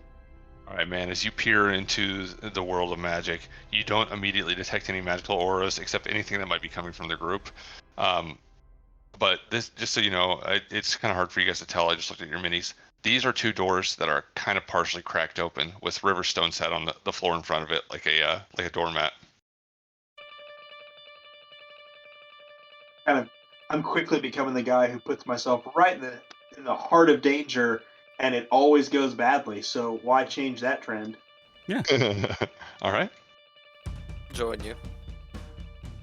So I'll walk right up to the front unless something stops me along the way. Okay, everybody else can move yourselves up to where you would be too. And it becomes apparent as you peer into these doors that are cracked open. The house is in complete fucking disarray. Furniture destroyed and knocked to the side, cupboards pulled over, paperwork and maps from the ship just strewn across the floor. It's been raining on the inside. No one's been blocking these windows for a while. The floorboards are warped, and it smells like mildew. And roll a perception check. All of yous. All of us? Yep, all of yous. I'm looking for a 13 here. Okay. Perception. I'm not good I don't at look good very you. Nope. Okay. If you get a 13 or higher, you catch the smell of old death. Someone's dead. Natural death, or like It smells like... it Go doesn't ahead. smell like necromancy type of undeath. It sounds like something that's just been dead for a while. Yeah, it smells like an animal body or something Yeah. that's been there Somebody for smell a it. minute. Okay, so just let me know if you open the doors and I'll move the dynamic lighting out of the way for that. I just whisper over my shoulder, something dead inside, but it's been dead a while. And with that, I just boot a door open. Not like loudly, but I just inch my foot up to try and swing the door open. Okay, the left or the right door? I think I want to try and see more to my left. Okay. Oop. Okay. As you do so, more cobwebs appear, and skittering across the floor, you see another handful of these spiders. And with that, I'll kind of do the same thing with the door on the right now. Okay, thank you. I will have to switch out of dynamic lighting for this. I appreciate that. It creaks heavily. Dust and mold fall from the ceiling. And you see into this room, what was once probably very comfortable for these people. As you peer across it, tables that held these maps. One of the tables even has a cup still sitting on it with a moldy wine within it, or moldy alcohol of some sort. Chairs are just torn apart. This place looks like it was ransacked by a group of teenagers with nothing better to do. It's just torn apart. Curtains were torn off the wall. Any glass that might have been over the windows was broken, and it looks like trash. And now I'm going to look at your perception checks from before. Let me see. Someone got a 16, there's a 17, there's an 18. Okay, so the 16, 17, and 18, you hear a humming sound as if thousands of tiny spider hands are moving.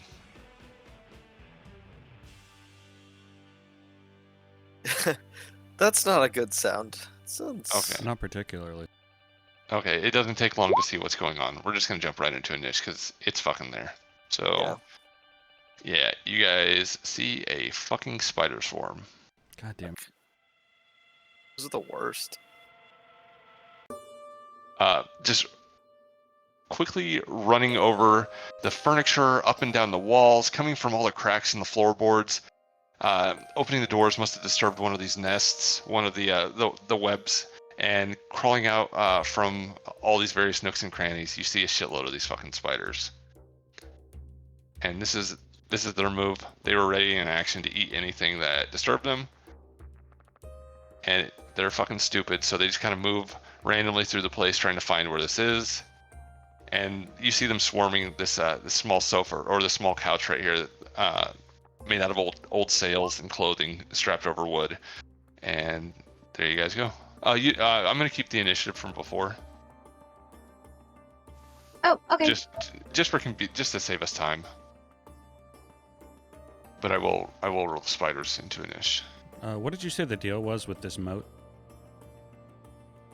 It's about 10 feet deep. It was obviously dug around this place as a defense from whatever might be out in the jungle. Probably grandfather grief. And it's not actually with water in it, right? It looks like maybe in the rainy season there is water. It's Okay. muddy in the bottom, but right now there's not water in it. Okay, cool. It looks like probably like ankle deep mud. Okay, and let me get some initiative for this.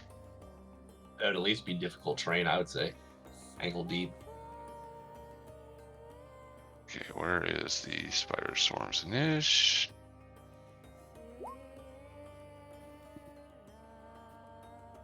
Okay, 12. Alright, Yeah, it's here's definitely the difficult thunder. terrain. Yeah, it's someone there. How do I hit? Oh, there we go. Perfect. I like Pumbaa more, so I'm gonna let Pumbaa go first. And when it comes to the that Inish. And do you remember what your Inish was before Patience? It was 5. Dang, I hate. You know what? Everybody, just go ahead and re-roll Inish. It's fine. We Just click on your characters and then roll it, and it should automatically update it. I think mine stayed the same. Kellen, yours didn't change. Did you click on your character before you rolled it, Kellen? I clicked on my character and it doesn't look like mine changed either. Okay, just tell me what they are. Okay, so It's on there twice is what it's done. Oh, okay. So Adriel. It's probably got our tokens from the other map. You want to pop over to the other map? If you deleted the tokens, would it delete them off there? No, it's separate. Like the tokens are tied to your character sheet. Got it. Okay, so what did you roll this time, Lutheran? 23? 23, yeah. Okay. Yep, you're on there. Patience has a 24. Adriel has 2 14s. What's your current Inish, Kellen? 4. A 13. You rolled a 13 up here, though. Yeah. So it's a 13. All right. Yeah, it'll be your first one, whatever you roll. That's fine. Okay, so I need Jace. What's your Inish? 23. 23.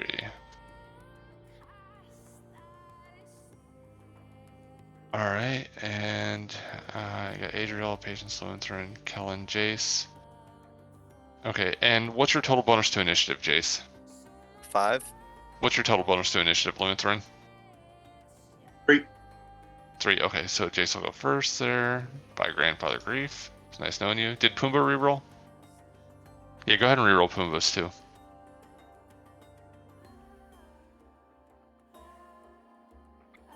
Reroll Pumbas? Okay. Yep. I'm not sure how it's a 5. It doesn't make sense to me.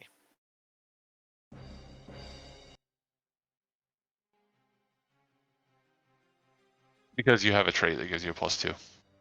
Ah, okay. Okay.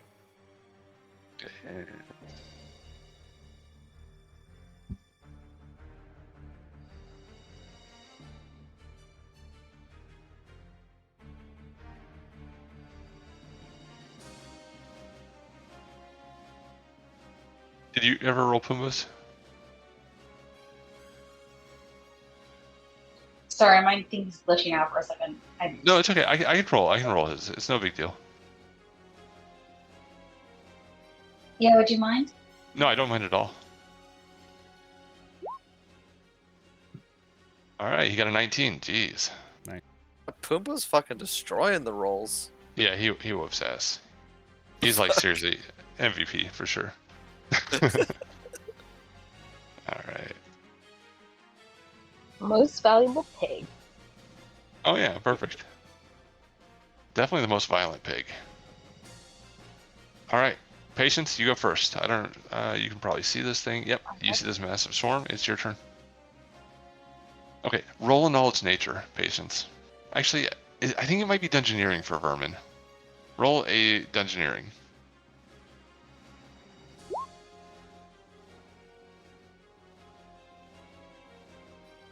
Okay.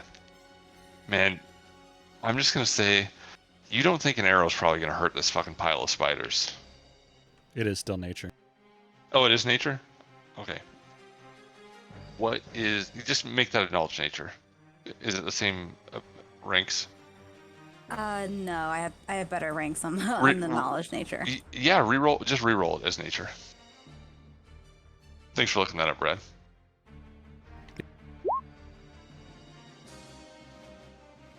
Nope, I critted that one. Oof. Okay, you definitely think arrows will hurt this thing. No, I'm just kidding. You don't think your arrows will be very effective against it? Dumb as fuck. All right, Patience, it's your turn. Alrighty, let's see here. It's gonna move there. And she still has line of sight from here, right? Can you hear me? Sorry, I'm muted. Oh, Yeah, it looks like you do have line of sight. Those doors are not actually there anymore, so you Okay. can see clear right into it. she's going to do the only thing she really can, which is just kind of shoot an arrow. Probably not gonna do much, but she's gonna try. Maybe it'll squish like one or two of them. Okay. Okay. All right, let me go ahead and pull up this whole thing.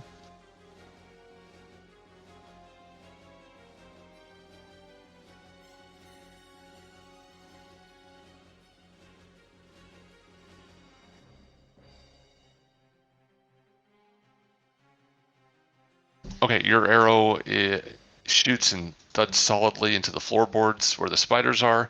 You hit right in the center of it, and they just swarm over it like it didn't even touch them. Patience lets out a loud sigh. Oh, I was worried about that. Oh well. One day, your arrow is going to be very effective. One day. And that's the end of her turn. Can't really do anything else, unfortunately. Okay. All right, then it is going to actually Jace. I'm going to move because he had a higher bonus. Would I be able to, in a full round, move up there and shut both them doors? I am going to make shutting a door a move action, so you can shut one door. Okay. Can he I'll get this side. No, I guess he can't 5. Okay. All right, and that's the door you're going to close.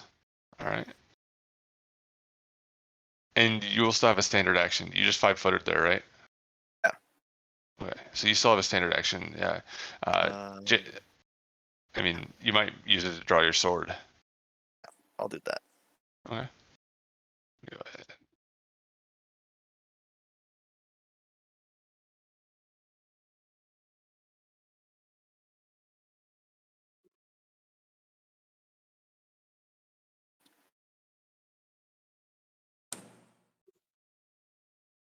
All right, Lutheran.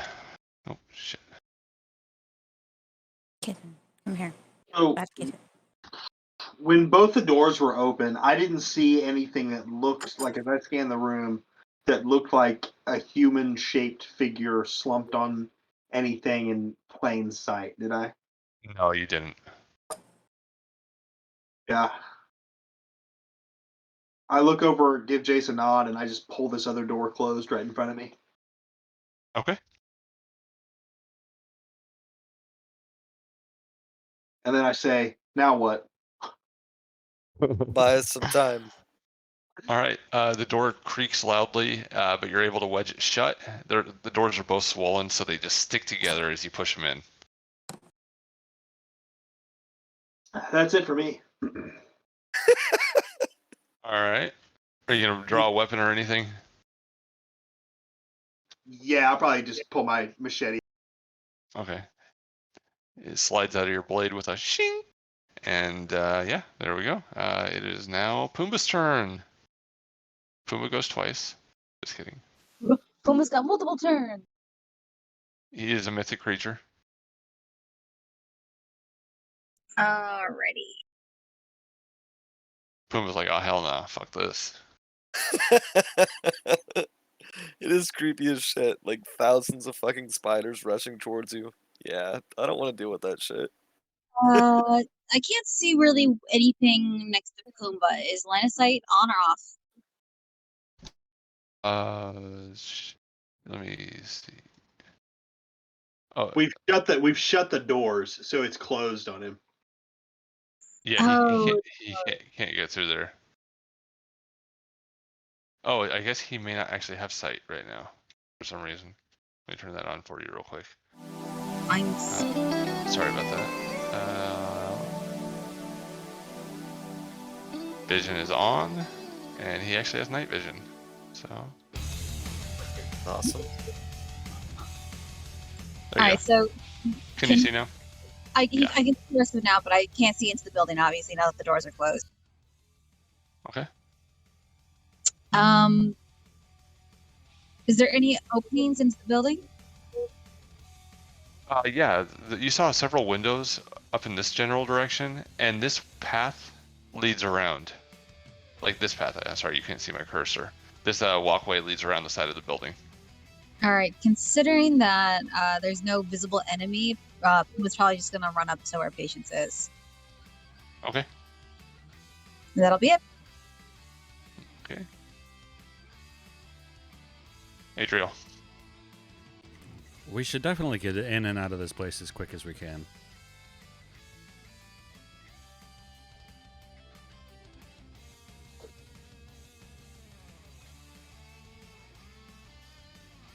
Are you doing anything?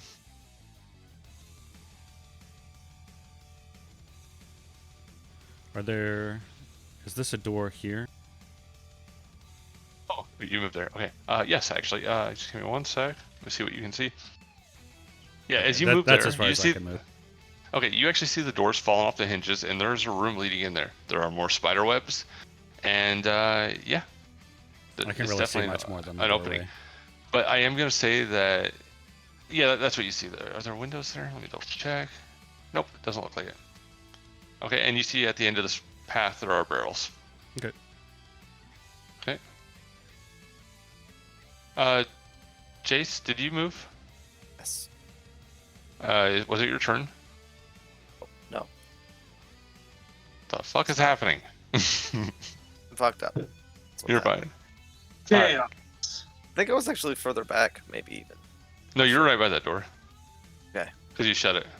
That's right. Okay. Okay. Kellen. See.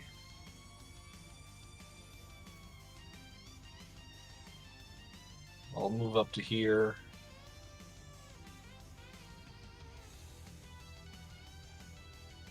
And that's, I guess that's all I'm going to be doing for this round. Actually, I'll just double move. Okay.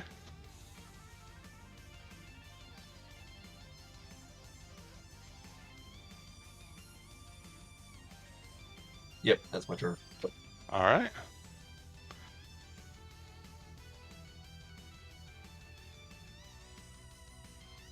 Okay, Spider Swarm's turn.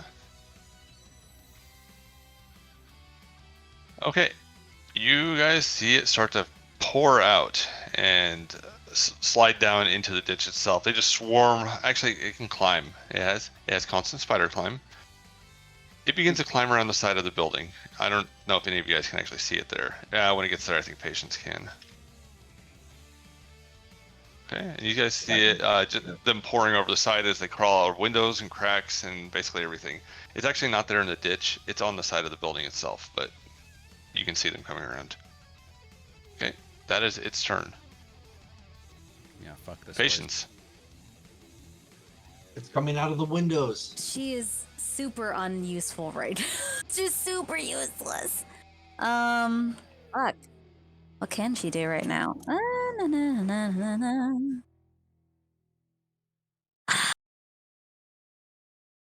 Can do a whole lot of nothing. You guys know I'm always cool with using taking smart moves that aren't necessarily attached to the rules. So I'm totally down for whatever you guys want to do to see what you can do to resolve this.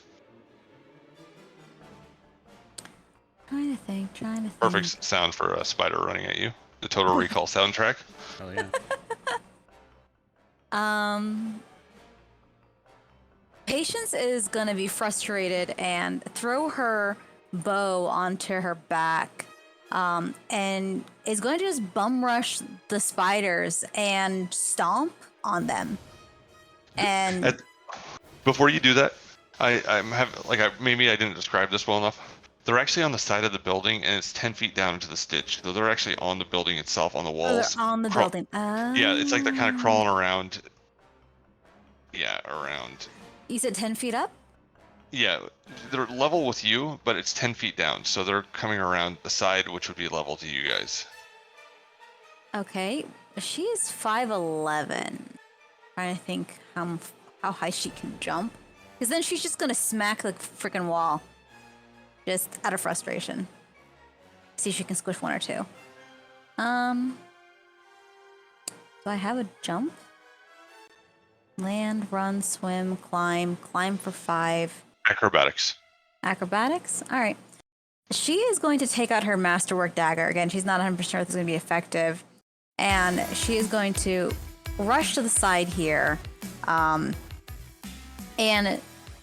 try to find a stone to spring off of and just throw a hand and with her dagger and just kind of smush it against the wall where the bugs are, just to do any kind of damage. Obviously, she's frustrated that her bow is not effective right now for these small creatures, and maybe needs a little more hand-to-hand touch. Okay. Literally. Would you like to use do you have a hero point? I do have a hero point. Would you like to use a hero point to do something outside of the spectrum of the rules? I would. Like Yes, I deal would. full damage to a swarm? Yes, please. All right. I will let you do that. Roll your acrobatics first Okay, acrobatics. before you waste your hero point on this. It's 5. Okay. I've got two hero. Well, hold on. You can only use one hero point per round, but you got a Okay. running start, and you're only jumping 5 feet, so you can actually do that. Okay. You exactly made the DC. Oh, nice. Okay. And then And now roll an attack with your dagger. Okay.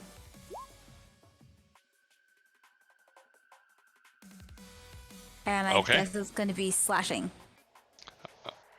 Okay, so you guys see, Patience no longer has any patience for these fucking spiders. She Zero charges and jumps over this 10-foot ditch full of mud and slams up against the wall and brings her dagger into this pile of spiders. Dust falls in motes from the side of the wall. The stones bow in at the force of her doing this. And you smash a shitload of these spiders with your body and with your hands. Some rocks fall on them, and you actually deal a lot of damage to them. Nice. Okay. But they are still going. Yeah. But it's okay. So I would just roll me one more acrobatics as you fall into some mud. Okay. Acrobatics. All right. You're able to, as you fall down, you kind of slide down the hill using your own momentum. You just slide to your feet. You got mud all up your leg and the side of your body, but you're able to land solidly on your feet in the mud. Cool. Yeah, it was cool. Okay, All is that right. your turn? That is her turn. All right. Jace. Um, You see this badass sylph fucking charging a pile of spiders the size of a horse. Is there something I could roll to determine that I think I need fire? You know what I mean? Like Knowledge nature. knowledge nature. Okay. Let's see here. Webs burn, I believe. We also don't want to necessarily burn down the whole house before we've checked to see if Lorba's here. That's true. Well, that's what you and me are doing while they're hopefully burning that Yeah. thing. Oh, this is gonna be horrible. I'm just worried the thing will go up quick. That's true. It is pretty old structure. Better than I thought it was Yarr. gonna be.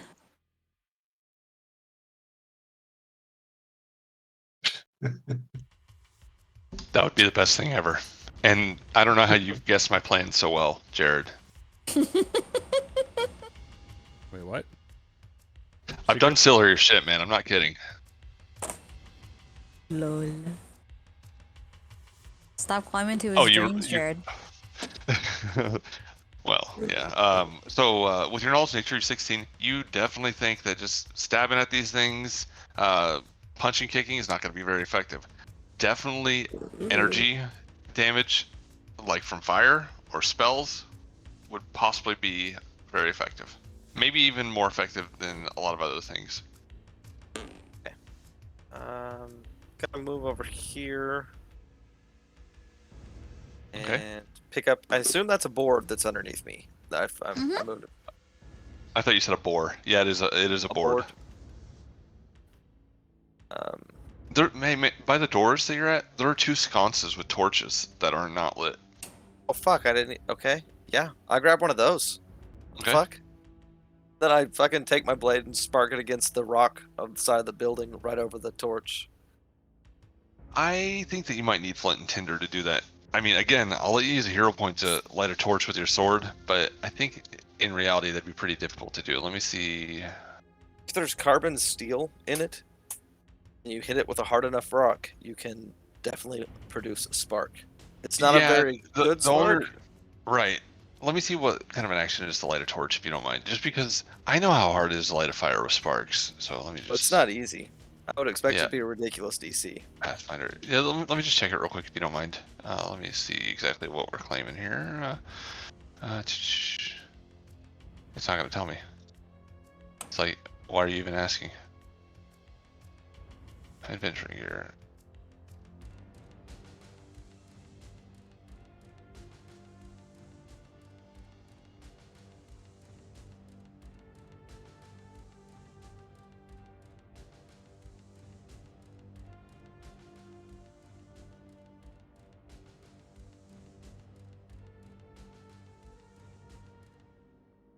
Okay, I will just because why the fuck not? I'll let you do it, but it's gonna take a full round action to light it. Hear you. I think I Okay. should still have to roll something. Like a survival check or something. You probably in my can't. opinion. I'll let you roll a survival check just because I know you want to measure that survival check, ding dong. That's But fine. It's fine. roll Go it. ahead. Fucking I don't roll want it. to. If you don't roll it, it's not gonna work. God damn it.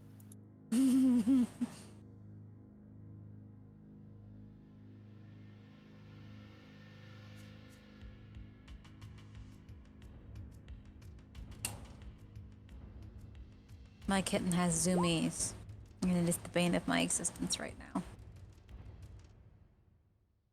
So Not that you great.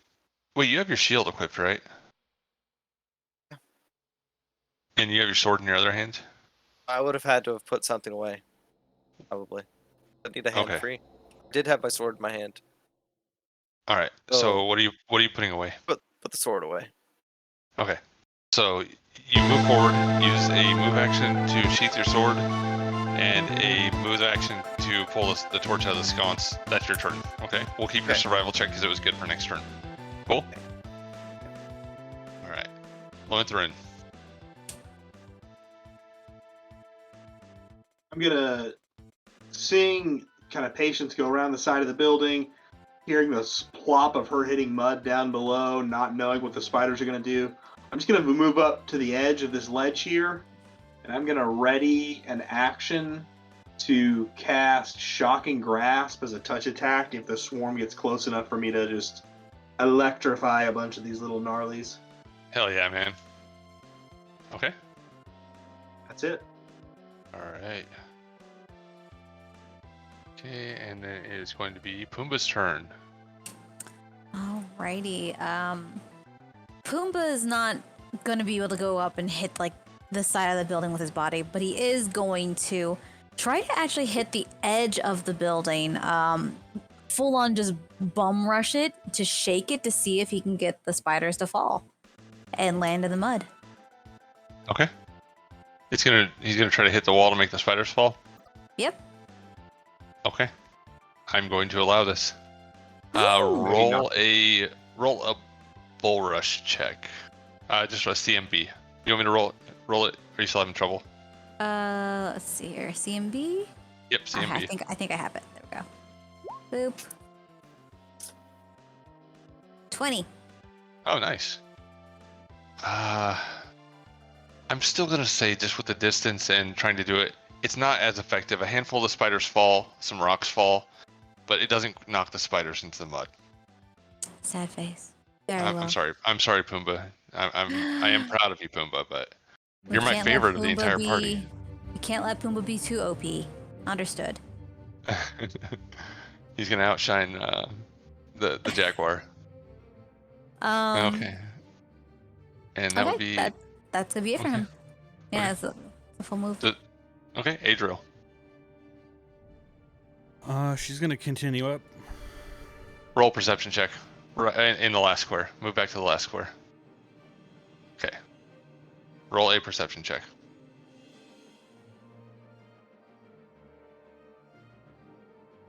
Okay, I need to roll a secret d20 if you don't mind, because that's how I do roll. Yeah. Okay. I dare you keep secrets from us. Done. Okay. All right. As you move in, this room is also in disarray. The smell of death is apparently coming from either in here or the hallway to the side that you reveal. And as you come around the corner, you see laying in a pile right here, bloated and blue and rotting, with a hand reaching onto. Honestly, it looks like the floorboards have been pulled back here by his hands. You see a halfling's corpse. Hair stringy and orange from just sitting and rotting, his body bloated and disgusting, and you're looking inside of his kitchen. Okay? Can you be caught flat-footed? Yeah. Okay. What is your flat-footed AC? Flat-footed is 13. All right. Just give me one Because that's sec. uncanny dodge that does that, right? Yeah, I'm not really too familiar with the Unchained Rogue, to be honest. Let's see here.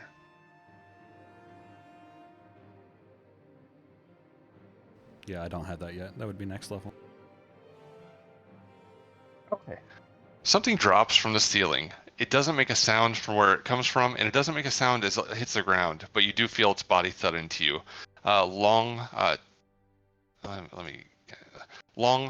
honestly woody fingers attempt to wrap around your neck as it jumps onto you. Its mouth is an opening maw of jagged teeth. Plant life grows up its back. It almost looks like some sort of strange plant creature about the size of a halfling. And fuck?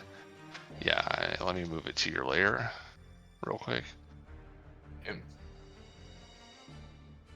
There we go. Coming. All right, this strange creature lands down, and it attempts to choke the piss out of you. All right. Okay, let me roll. It has been holding its initiative. Or writing in action, actually. I have it in initiative. I just need to add it.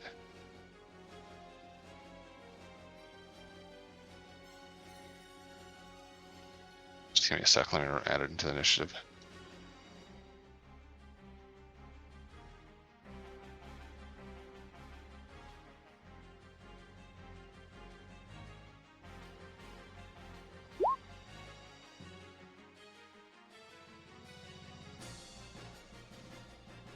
Fucking Zasu. You know how he is. Okay, perfect. It's already in the right order, I believe. Okay, and open his character sheet one last time.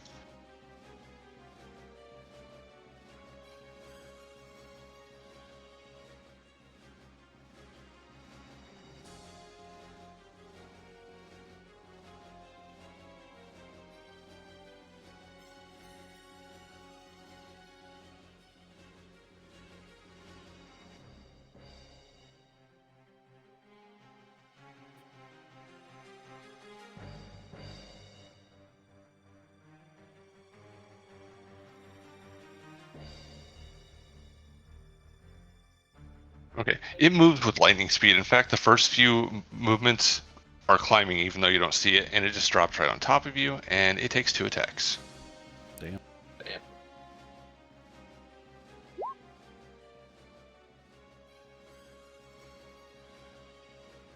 That was only 1. Okay, so does an 18 hit you? Yes. Oh, you're My flat-footed, flat so footed yes. is 13. Okay, so what is your CMD versus grapple? 16. It attempts to grapple you, and you take 7 points of damage as its tentacle slams into you. It actually just gets one attack with that. That was my fault. Okay, and it's actually +4 to this. This is just this normal CMB. Nice. Okay, 23. All right, and so that grapples you, right? Oh, for sure. Oh, okay. Well, all right. As this thing slams into you, its arms are like roots. It wraps around your neck and squeezes. It starts trying to choke the life out of you. You take constrict damage. Damn.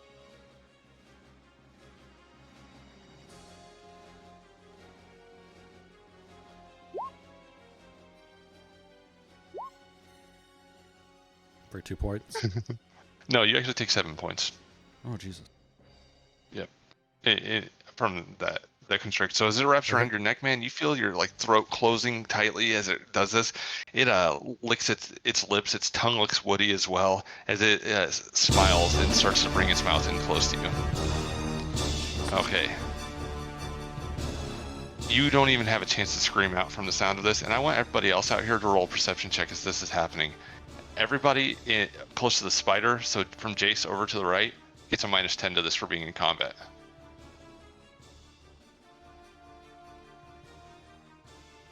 So you got an 11, you got a 6. Oh no, you don't get a 6, you get a 16. Yeah, you got a 16, correct. Yeah, I'm pretty close by. Yep. Okay, 12. Just looking for that patience. Damn. Okay. Patience is busy anyways. But I'm going to say everybody else, especially Kellen, clearly hears a sound of commotion coming from the area where Adriel went. It sounds like, I'll just say that a wine bottle sounds like it hits the ground and breaks. You guys hear glass break and wood creaking a little bit, but not much more than that. You don't hear Adriel say anything. But you know how she is, a real bitch. Since that interrupted my turn, can I use, I guess, my standard action to try to break the grapple? I don't think totally. that I will. You can finish your turn. Thanks for reminding me. Yeah. That's the only thing I can think to do is try to get out of the grapple, so I'm going to try that. Okay. And I don't. All right, man. You struggle with this thing, but the more you struggle, the more tightly it squeezes on you. Okay. Do you have knowledge dungeoneering? No. Okay. You don't know what the fuck this thing is. All right. Is that it, Adriel? Yeah. Okay. Kellen? Sweet, my turn. In fact, you can see. I think you can see her from there, right? You can see I can her see like. her, but I can't see She's struggling with something, man. You think you do see something wrapping around. something has Adriel. I'll shout that and then move forward. 20. Right. And here, get a better view of her. I can see there's something on her. Yep. Looks like yeah, you just see these tentacle-like arms covered in creepers and vines wrapped around her neck. All right. I'm going to use another hero point to use a prepare spell use a spell that's not prepared.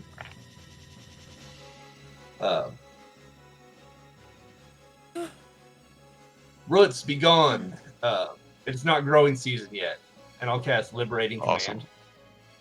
Cool. What does that do? Immediate action escape artist check with a +6 bonus due to my caster level. Fucking twice. sweet. That is so fucking awesome, man. So cool. Yeah, that's perfect. Badass.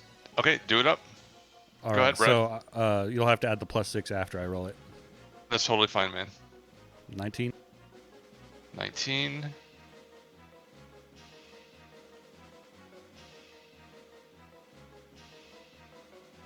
You know what? I'm gonna burn a hero point to add another +4 to that. Hell yeah. Good call. Okay, so with your 23, man, you feel... What does the spell look like? Do you have any cool description for this, bro? Because it's sweet.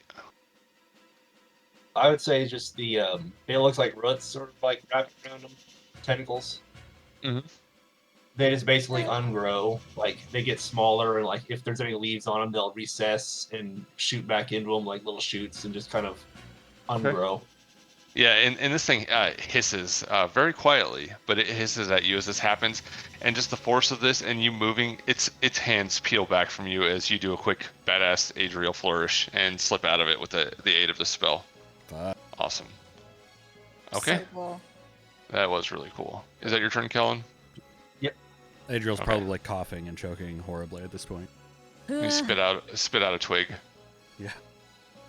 Okay, and it is now a spider swarm's turn. Okay, I love that. so the spider swarm that was sweet is as hell. about 5 feet above your head, Patience. So you do get an attack of opportunity with Okay. your dagger. And I mean, even if you take it, you've already used your hero point at this point, so it just swipes through it without being effective. Yeah. And it seems to be climbing around the side of the building stupidly. Lutheran, it is close to you. Here comes Shocking Grasp, touch attack. And touch attack. Yeah, you touch it, man. As it comes around the corner, you got to describe this, man. I want to know what your spells look like. Yeah, so most of the other spells I cast have had much more of an ice or a frost theme, very appropriate for my heritage. But on this one, you see my white hair just begins to kind of stand on end, and electricity kind of forms at my wrists and then flows out through each of my fingertips as I just reach around to slap a hand on the side of this building, and in little arcing, kind of splintering waves, it just ripples through, bouncing from one spider to another spider to another spider. The ones that are probably affected may even just kind of pop in this horrific smell of ozone mixed with viscera from the spiders, just raining down on poor patients below. And yep, sure enough, you're showered with burning hot spider goo. Just in a massive fractal pattern like you described. Your energy arcs through them, and they are vaporized. That was awesome. Noise. Hell yeah. Okay. Is that your turn, Lutheran?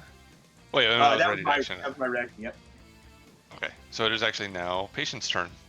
Yep. Patience is going to grin over at Lutheran at the wonderful attack he has made. However, also grimace for the fact that she is now covered in spider goo, and is just gonna crawl and up. mud. And mud. So, and a lot of different smushy things. Is gonna come up here. It's 1, 2, 3, 4, 20, 5, 5. I actually need you to roll a climb check to get up there. Oh, no problem.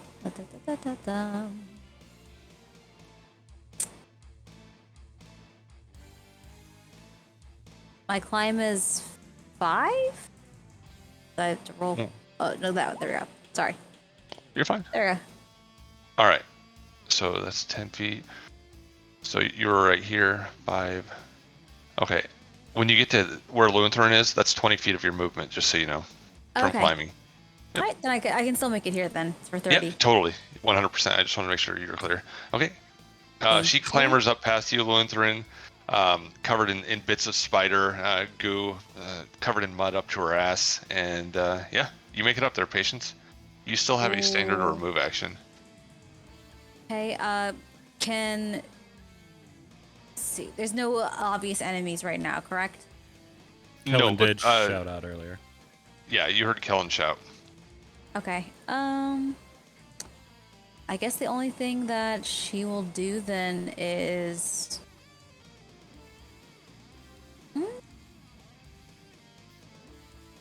Total defense. All right. Okay, and you did total defense, you said? Yes. Okay. Jace. So you got a torch in hand, man. You see the free action, spiders are drop dead. the torch. Okay. It hits the ground and lights on fire. Damn it. I draw my I'm sword. joking. Okay, yeah. You can draw it as you move, Jace. 5, You won't even lose any 10, movement for it. 15, 20. Assume that's all I can do. That's only one movement. You can move more? You can move 2 you can move 2 movements because you can draw your sword as part of your movement. Okay. You can move 2 double move. You can move 2 movements. You can move 2 double move. You can move 2 movements because you can move 2 double move. You can move 2 movements because you can draw your sword as part of your movement. probably there then, huh? Here, you're right here. 5, 10, 15, 20, 25, 30, 35. You can actually move one more. Insert the Hell yeah. diagonal cross there. All right, man. You nimbly move across these wooden planks, your sword drawn, shield out, and you see Kellen with his hand still extended after casting a spell. I think that you can see Adriel some. Yep, you can see Adriel, probably like a hand up. I assume hand up to your neck right now. Oh, probably, yeah. Okay. And yeah, What's that? Lutheran. All right. I get on the move. Actually, run all the way through Jace's square because I can get all the way to there. And along the way, once again, this now familiar ripple of frosty magic takes over my blade as I activate another use of my arcane pool to make it blade magical. Okay. Double Awesome. move, swift action, and do. Fuck yeah. Oh, all the Magus stuff is finally falling into place. Magus is so cool, man. All right. It is now Pumbaa's turn. Alrighty. Healing blow. Yeah, thank you, Pumbaa. We are just gonna have some tea for a moment. Pumbaa, take care of our light work. Basically, 1, 2, 3, 4, 8.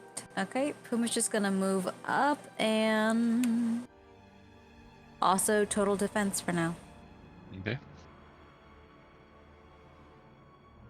All right.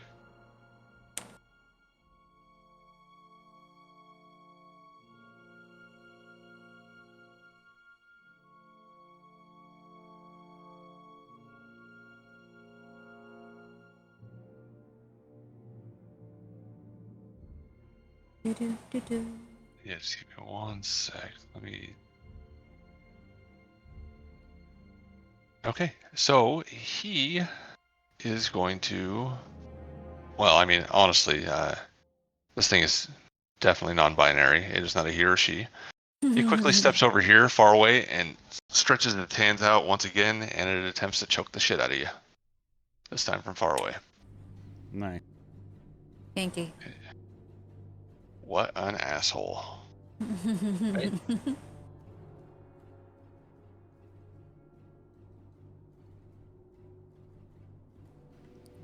Okay.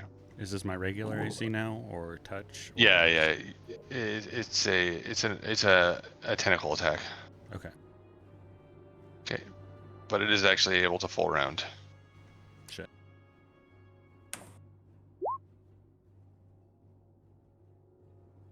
My AC is 16. Does that hit? Does that hit? My AC is 16. Oh, okay, yeah.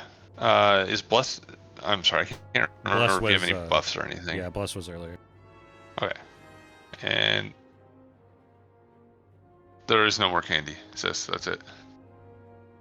That was my bribe. Sorry. Okay. So the first one hits, and you're able to dodge the second one as both hands go out. The first one attempts to wrap around you. Did you subtract? Oh, never mind. As it reaches out and it slams into you with its tentacles, it just go ahead and just move yourself 5 foot closer to it as it pulls you close, and turn it down. Okay. And you guys see once again this thing slams into her, and you see her being pulled into the room. She drops her glaive, I would imagine. Mm-hmm. Okay.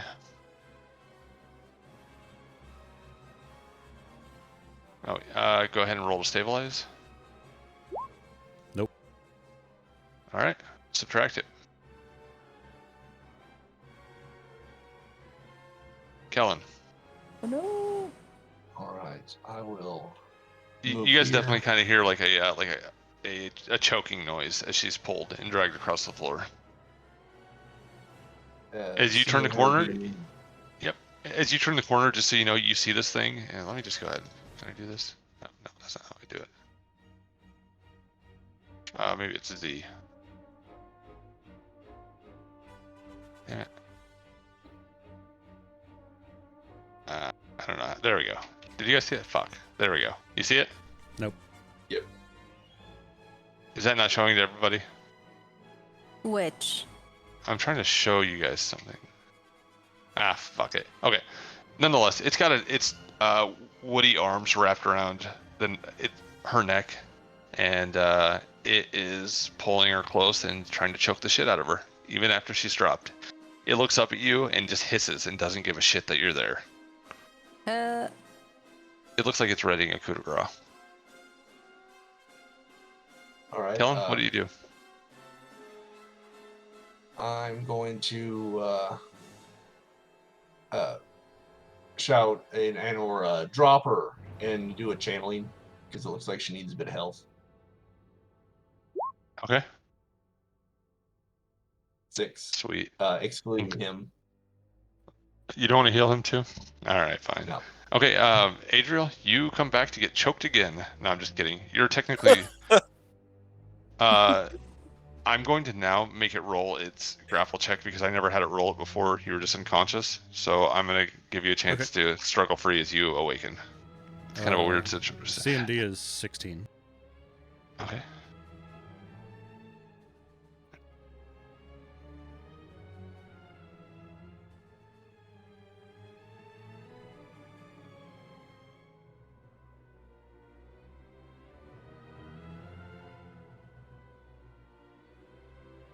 You are grappled, but it's not dealing any more damage. You're just technically grappled.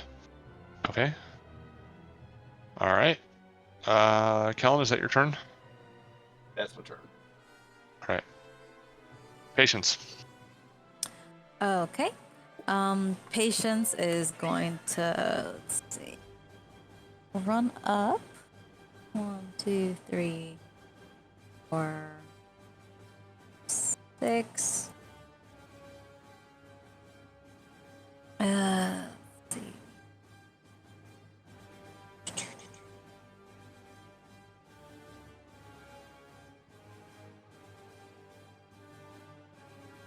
When it comes to movement,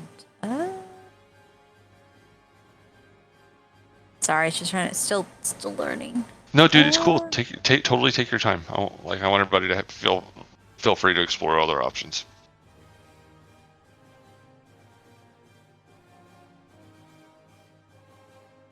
I think she's going to run so she can at least get up to where everyone is because she can't see anything really right now where she is. A run would be like her movement, but like it's a full round, right? You can move double since it's not a straight line. You can just move 2 movements. Okay.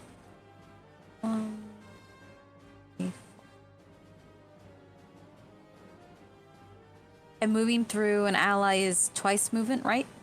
No, you can move through it freely. Okay, just enemies. Just Right. not I charging. think that's as far as she can go. And she is going to. I think that's all she can do. Yep, that's all she can do. Trying to just catch up. I like how you drew your glaive in. Thank you, Brad. Yeah, I just wanted to remember where I dropped it. Totally. Okay. And it is now Jace's turn.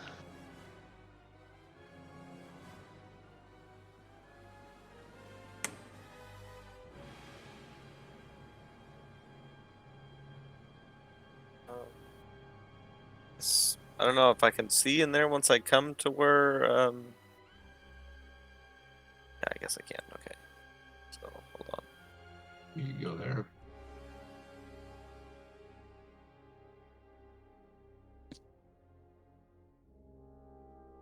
Hey guys, BRB 1 minute. Yeah. You can erase that, Brad. I'm gonna put a spear down there for you. Oh, that worked. I'll put it into place. It's not as easy to see, but there it is. I actually got to pee while she's BRBing. Do you need a second to think about your turn, Jace? Can I go further? I don't know where you started. What's your movement? At 20. Okay, did you move 20? 5, You can use your standard action to take another move, Jace, is what the deal is there. So you could either do something there or move another 20. But as you come around the corner, oh fuck, goddamn June bugs, they're everywhere. Scared the shit out of me. Beat the fuck out of that thing. Just kidding, I actually like June bugs. But yep, you see it there as you come in. You see the corpse on the ground. You see spider webs clinging to everything. Okay, and it 40. it's technically grappling someone, so it does not get its attack of opportunity. Nice.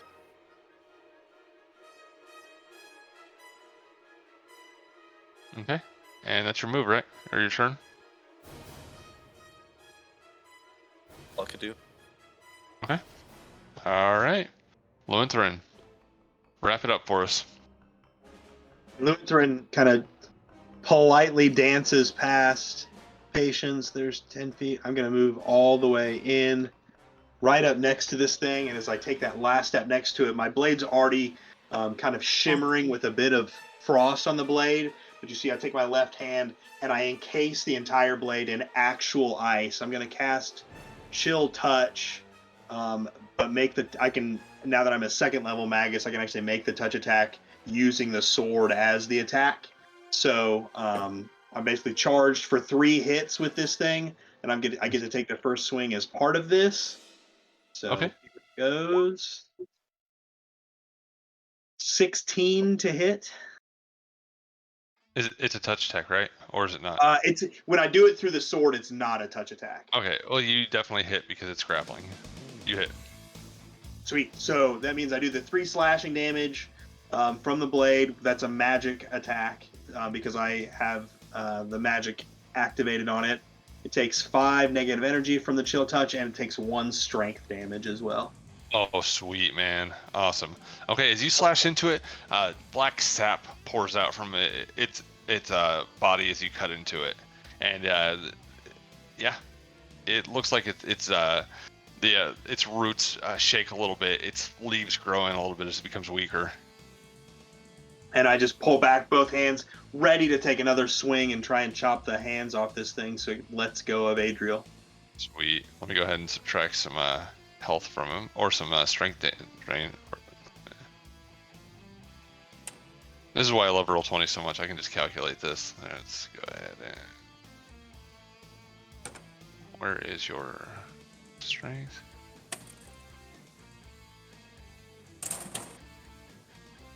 And that actually is effective because it brings him down a modifier. Nice. Okay. Adriel neck will thank you. Okay. Is that your turn, Luthorn? Yep. Okay. All right. Are you back, Rachel? Yep, I'm back. Okay. It is now Pumbaa's turn. Let's see. 1, 2, 3, 4, 5. That's 30, 35, 5. And we're so far behind everybody. You're playing in the mud. We were playing in the mud. We were trying our best.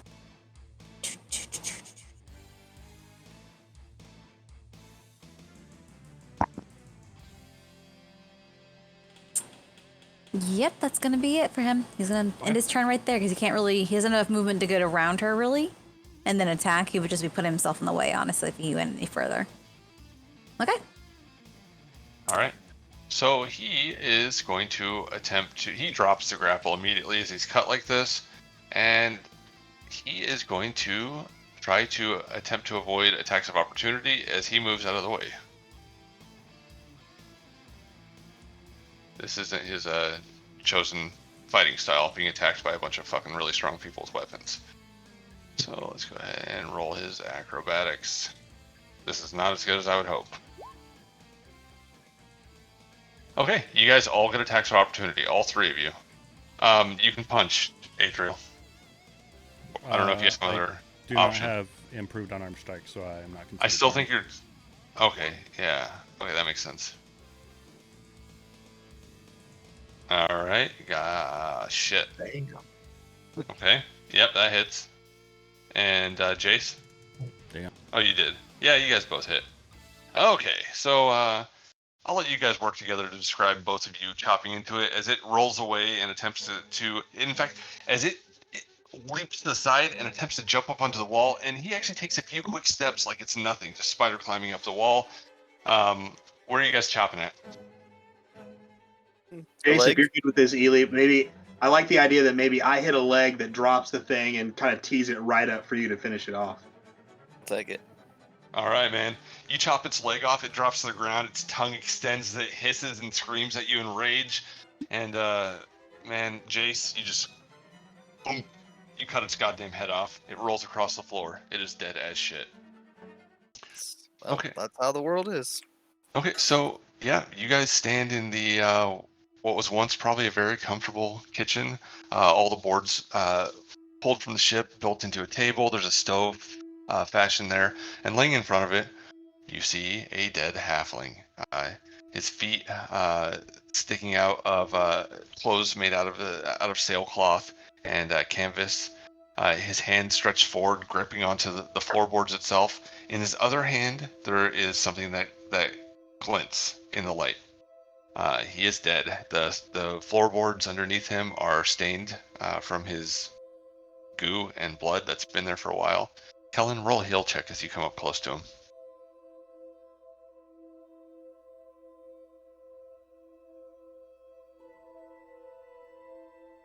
Is that him?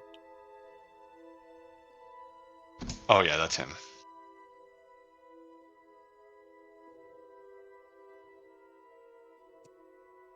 Okay, I'm sorry. You probably rolled it. I'm on a different screen. Okay, as you come up to him, man, sure enough, he had the shit choked out of him. His head, even though he's very rotted, you can definitely see where his neck was broken. His head sits at an angle, and I mean, he was obviously killed by this thing. He wasn't killed by the spiders that have inhabited it long afterwards. In his hand, you see there's a key, and his other hand is it's obviously a trapdoor that's partially open. For what it's worth, Adriel has fallen to her knees and is just kind of reaching for her throat, coughing for a while.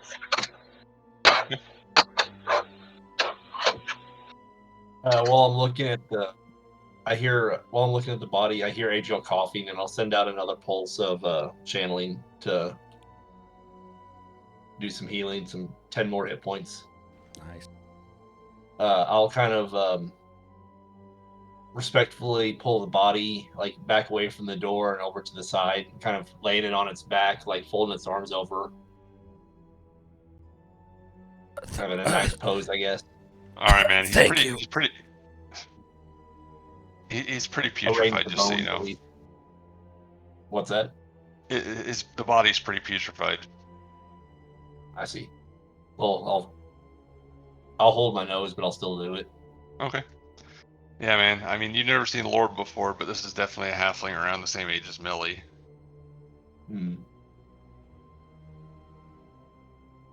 Lutheran technically still has a charge left on the chill touch, and so he like scans the room kind of quickly. He knows Adriel's kind of in a bad way, so he makes sure there's no other threats, but he doesn't want to accidentally discharge. So he kind of just lets the spell go from his mind. And Before you let it go, Lutheran, you do see a fine bottle of wine sitting there. It's muggy and the temperature of the jungle right now. Oh, perfect. So I just walk right over with my free hand, just touch that thing, and just like a 90s beer commercial, it just like the chill goes right Budweiser mountains turn blue. Hell the yeah, mountains- man. It's a Cloudian wine. As you pick it up, the label has long ago been stained and peeled off, but you recognize the bottle shape. You went through the Cloudian Empire in your travels, and you give it a good chill. Perfect. And I just walk over and just kind of hand it to Adriel. Here, this might help clear your throat. Patience will also walk over and take her last Segundi vial with the +2 heal bonus to it and hand it to Lutheran. Pour that into it before you give it to her. I think it will assist. Ooh, cocktails. I make a I make a fancy brew,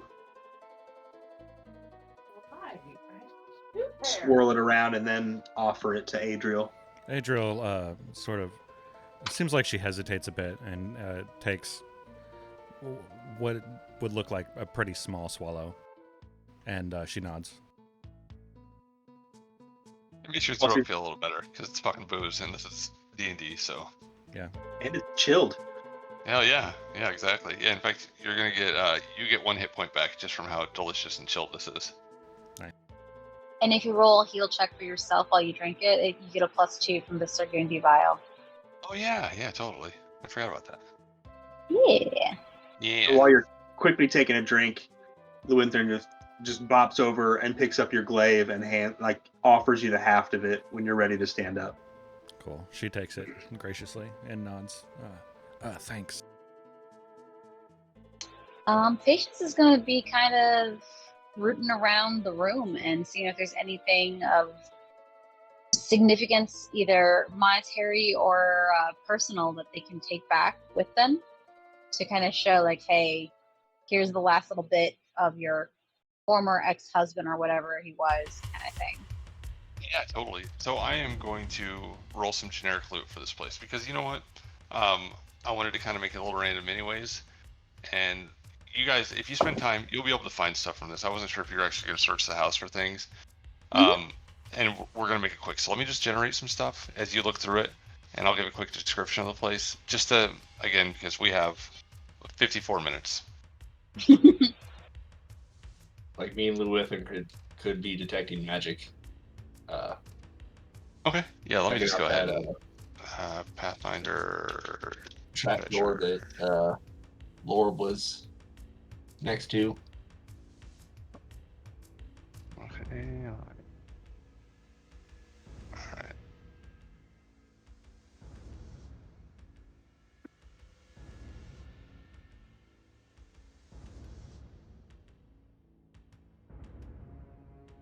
That is the worst treasure ever. Why would it give me that?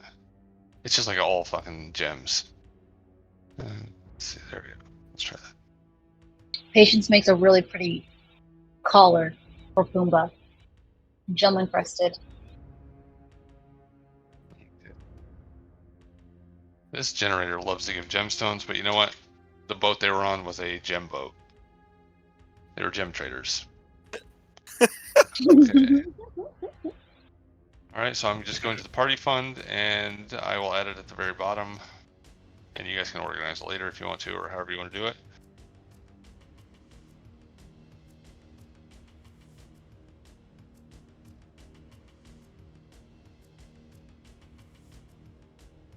Okay, and you guys are using Detect Magic?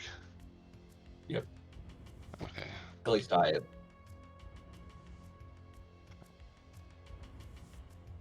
These things aren't identified, but I'm just going to put them on there. You can spend the time to identify them later.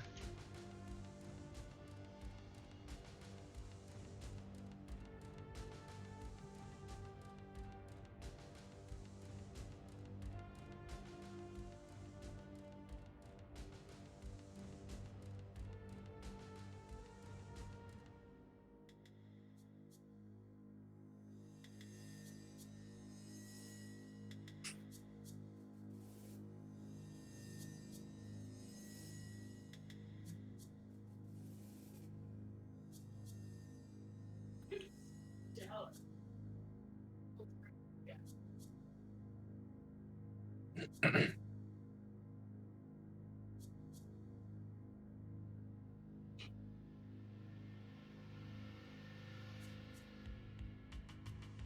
enough. That's what you guys find. I don't know what some of those stones are, but you find them. Okay. Cool. Ooh. Cool. How do I observe this? You see where it says party fund?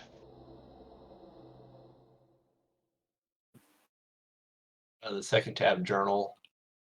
2 below would be party fund. Yep, I see it. Okay.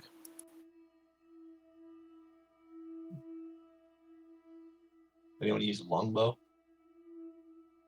They might now. Yeah, definitely at least one person. Yeah, That should patients would have. probably use it. She could use a magic weapon at this point. Yar. Okay. So in fact, I'm going to say, who's detecting magic? The cleric and the magus. Okay. So yeah, honestly, Helen, I'm going to say as you're scanning around with your detect magic, you're kind of looking at the trapdoor leading down anyways, and you realize there's a small pulley system leading down about 15 feet down a ladder to carved out stone tunnel below the house. And as you give a quick scan, you see sitting on a rack is this very nice yellow painted bow with the pelicans on it. And as you listen, you think you hear, honestly, just go, just roll. We'll have a perception check.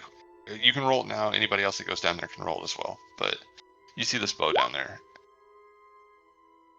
Patients will roll.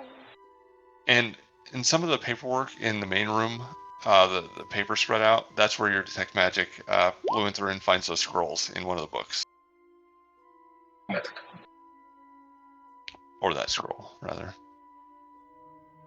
Okay. Silence is such a versatile spell. Okay, you know what, Patience? As he opens this trap door and peers down, you think at the deep through this tunnel, you hear waves crashing against rocks. You think you hear the ocean through here. Patients will relay that they're on. Does anyone else hear that? And we'll then lean into it to see if she can hear more. If it's ocean versus like creek or river or whatever. You definitely think that you hear the ocean echoing through here off in the distance. Patience will kind of stick her head up out of the trapdoor where Helen is, and tell everyone. I think this tunnel goes to the ocean. Perhaps it's an escape tunnel to where the crash landing was? That would make sense to have an escape tunnel. Should we explore it or go back the way we know? Because we don't know where this pops out in the ocean. What about the halfling? I'd be surprised if we could get him back in one piece in that condition. Unless you have a very large spatula. I doubt you could scoop him all up in one piece. You might just have to dig a grave outside. Let's just find a rug somewhere and scoop as much as you can of him. I feel if you move him too much, I've seen animal carcasses like this. A good touch and the bones slip out like jelly.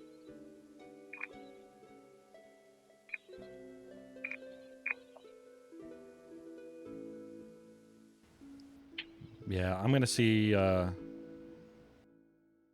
gonna cut a chunk of this rug out, roughly halfling sized, and try and kind of scoop him onto it.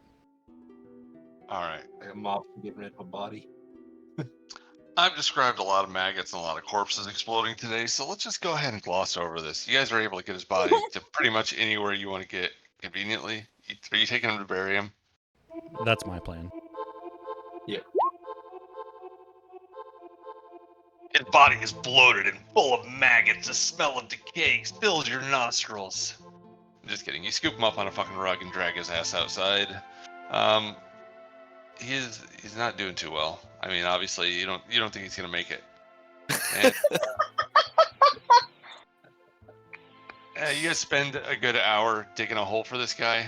The soil's pretty soft. You're able to get it pretty deep to where you don't think any jags will dig him up. And you bury fucking Lorb on the. How far away were the other graves? They were a couple hours. Yeah. I mean, you can always make that a point when you leave this place. If you're going to explore anymore, or if you're just going to leave. We could bury him here, but I think it would be better if we buried him with his comrades. I suppose As difficult as that might be. Well, if you bundle him decent enough, we can drag him behind Pumbaa. I'll help carry the weight. I think Pumbaa can carry it. It's just making sure your corpse is in one piece by the time we get there. Or else mostly one piece. Perhaps we can make a cut. That way we don't have to drag him. Less bumpy. Very well. I don't think you can tell the difference though at this point.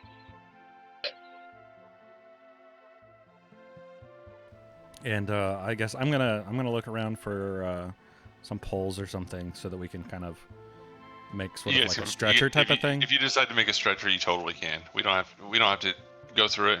No rolls for it. You can make a stretcher. Okay. We'll say there's even a cot in the house if that's what you want to do. Yeah. I'm totally cool with that. We can rig up a little harness so Pumbaa can have one end of the stretcher and Adriel can have the other end. Darn. It'll be cute. Ball bearing Works for me. pig.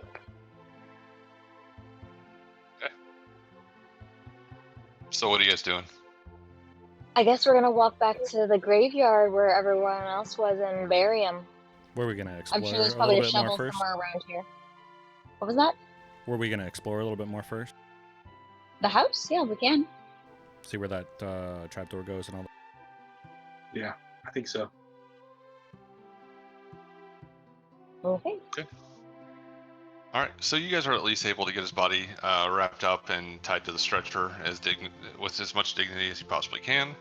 And the trapdoor creaks open, and you guys look down below, and it seems very roughly hewn and carved. At first it's bedrock or just rock, and then it goes into more mud, and it becomes almost a dug tunnel. A dark vision. I don't know who else does, so I might drop down before everybody else if you guys need a source of light. Patience has dark vision. She'll probably leave Pumbaa next to the body though to guard. I just want to try and get enough of a lead so that the whatever source of light doesn't spoil my dark vision. Kellen, are you dropping down there? Yeah, I'll be going down the tunnel too. You still have one of those light spells. Yep, I'll pop up orb floating above my head. Send it down the tunnel. I think it's like 20 feet ahead of me. I can do that. Nice. Is that dancing lights? It's light. Oh, that's cool.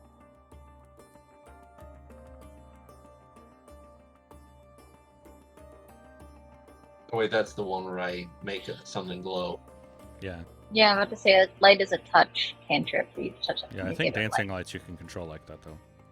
Yeah. That's right. I'll just make my holy symbol glow. It'll do 20 feet bright light, 20 feet dim light. Cool. I'll add that to you. Okay, so let me turn this down. The song is very loud.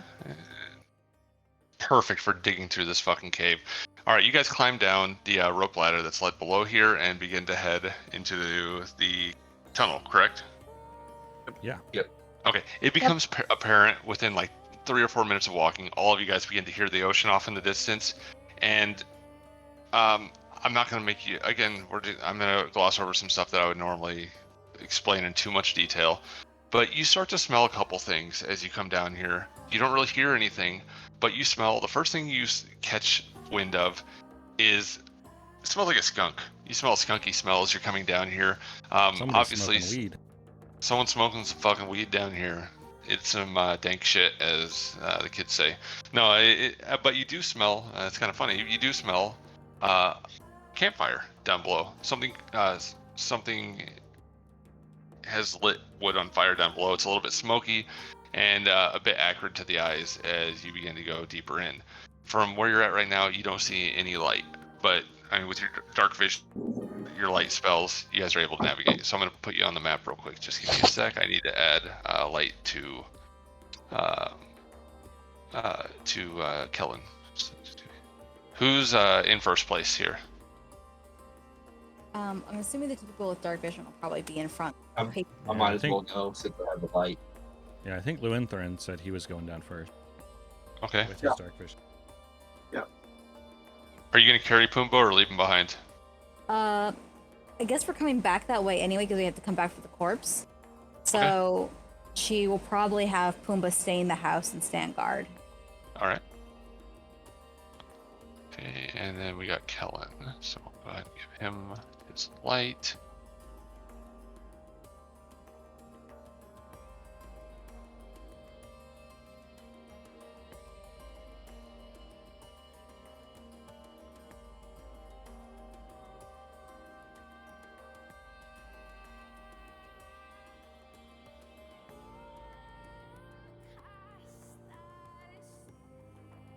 So it's 20 foot bright, 20 foot dim. Yep.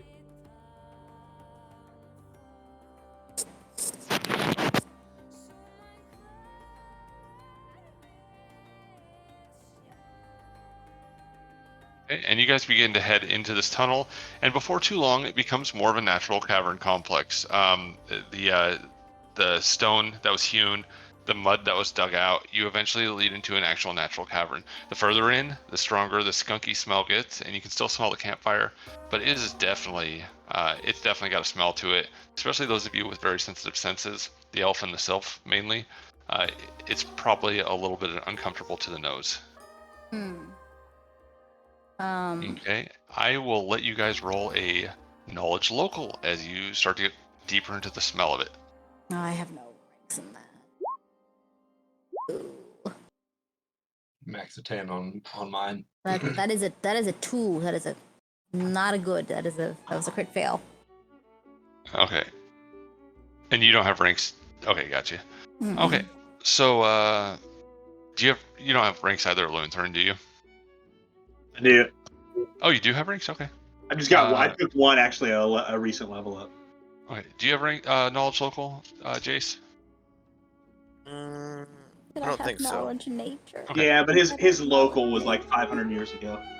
All right. Honestly, I'm going to say that with those rolls, you guys, just from the smell alone, don't really recognize much of anything. It's definitely a strange smell, but it does smell a little bit different than a skunk. It's a little bit stronger and maybe a little like sweatier. Like it's not just like a skunk itself. And let me go ahead and move you over to where you are at. Gross.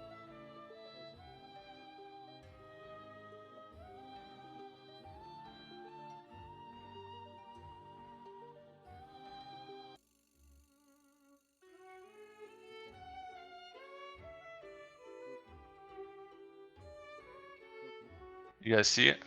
Yep. Yep. Okay, I just want to make sure everybody's loaded before we continue. But you see the path splits off in multiple directions as you start to head up this way. And are you guys moving silently? I mean, what are you doing? I would assume Patience is doing this like as stealthily and silently as like a ranger would in an unknown terrain with possible unknown beasts or animals around. Probably looking for footprints or any other kind of things that would indicate what is causing the smell, or if the smell is like recent or had been burning for a while. Okay. Is anybody not stealthing? Because I mean, So I'm not Luenthor's really trying to go I have quiet, but I'm not. Patience with stealth. all I right. don't have say- any rank or training or anything, so I'm not going to be particularly good at it. But I'm All right, trying. everybody, go ahead and roll your stealth, and then Patience, you can also roll your perception CPC tracks. Perception or survival? If it's Survival's animal to tracks. follow the tracks once you notice them. Okay. Perception lets you Perception. see them in the first place. I'm pretty sure that may have changed from 3.5, but I think that's what it is. That's okay. Okay, right, stealth. Okay, so honestly, that's good enough. Patient. As you're walking up there and you come to this like the spork in the road, you notice on the ground there's actually some muddy footprints. Just looks like about the size of a human. It looks like a human's foot. You see just what's possibly mud but you can see that something's been going through here. Which direction, left or right? At the fork? It kind of seems like it's been milling about in different directions. You see a couple of them with your perception, and they look. One of them looks a little bit fresh, like the mud that it was tracking, or whatever this brown muddy substance is a little bit wet towards the heel. Is the freshest footprint coming from the right or the left? Can she tell? It is coming from the right. It is coming from this direction. Okay, she is going to try to track them. Okay, roll that survival. Roll your survivor, girl. Yay, I'm a survivor. There we go. Not great. Okay. Not great. Still, with it tracking through its own shit, you're easily able to follow the tracks this way. Patience will start walking this way and kind of look behind her and address the group. This way. Luinthrin's actually, given the relatively tight quarters, he's a little bit concerned with like somebody like flanking us, basically sneaking up behind us. So Luinthrin's deliberately going to go the other direction and at least see what he can find that way. All right. Yeah. As you head up that way, there's a couple more footprints that become apparent this way. Like somebody's been moving through here. But I mean, you're not a tracker, so you can't really make much sense of it. Besides, something has moved through here. Who, me? No, Luinthrin. Oh, You still see the trail. okay. In fact, you can see it even more clearly over here. Do you see what I'm saying? On the ground. Oh, yes. All right. Okay, Patience you guys can is- fall. Go ahead. Yeah. I'm sorry. Go ahead. I was just going to say Patience is going to start tracking after her statement earlier and just keep on going. Okay. All right. So the other three of you, what are you doing? As you turn the corner, I'm following you see. Kellen. I probably can't see very well. I wouldn't imagine. Is there? Oh yeah, you guys are blind. Okay, so Kellen's Kellen. got light. Okay, I'm following the guy with the light, man. I can't see shit.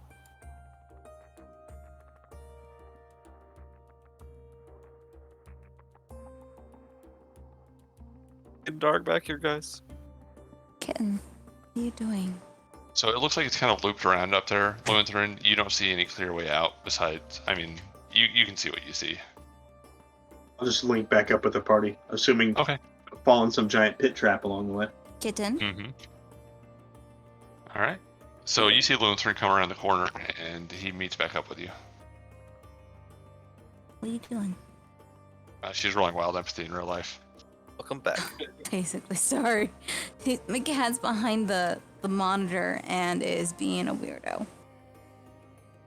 That's why you put sticky traps back there. Yeah, that'll be great. Okay. So Um, Patience, it looks like you're leading the way. Yerp. Boop, boop, doop. Okay. And as you get there, you see it forks off. And this area right here is actually just a pillar that reaches up to the ceiling. It's just natural tunnels going through there. And you know what? At that point, you actually do notice something with your dark vision and low light vision, Patience. Okay. As you look up this way, I'm going to move it a little bit so it's clear. You see a small creature. That fucking June bug will not... Bro, I don't owe you anything. Perched and like licking it, actually like wringing its paws. You see what looks like a raccoon dog. You see a tanuki. Tanuki. It cleans its paws for a moment as it looks at you. Its eyes looking at you very intelligently. They're very intelligent animals. And as you lock eyes with it, it patters the other way. Patience will note that it's there, look behind her group and say, "But don't be alarmed if you see a small scampering creature. It probably won't bother us. The tracks lead this way." And will continue to follow the tracks. Tracks begin to head up this way, in the direction the tanuki was. Okay. You guys still following her? I'm following the light. I can't see shit. Okay. Mm-hmm.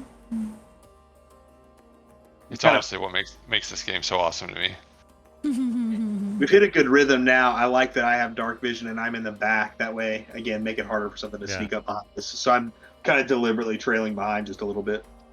That's a good Okay, call. and I would like you guys to roll perception checks since you get to right about here. Where at? Or I'm not good at those, DM. Ow, kitten! Ow!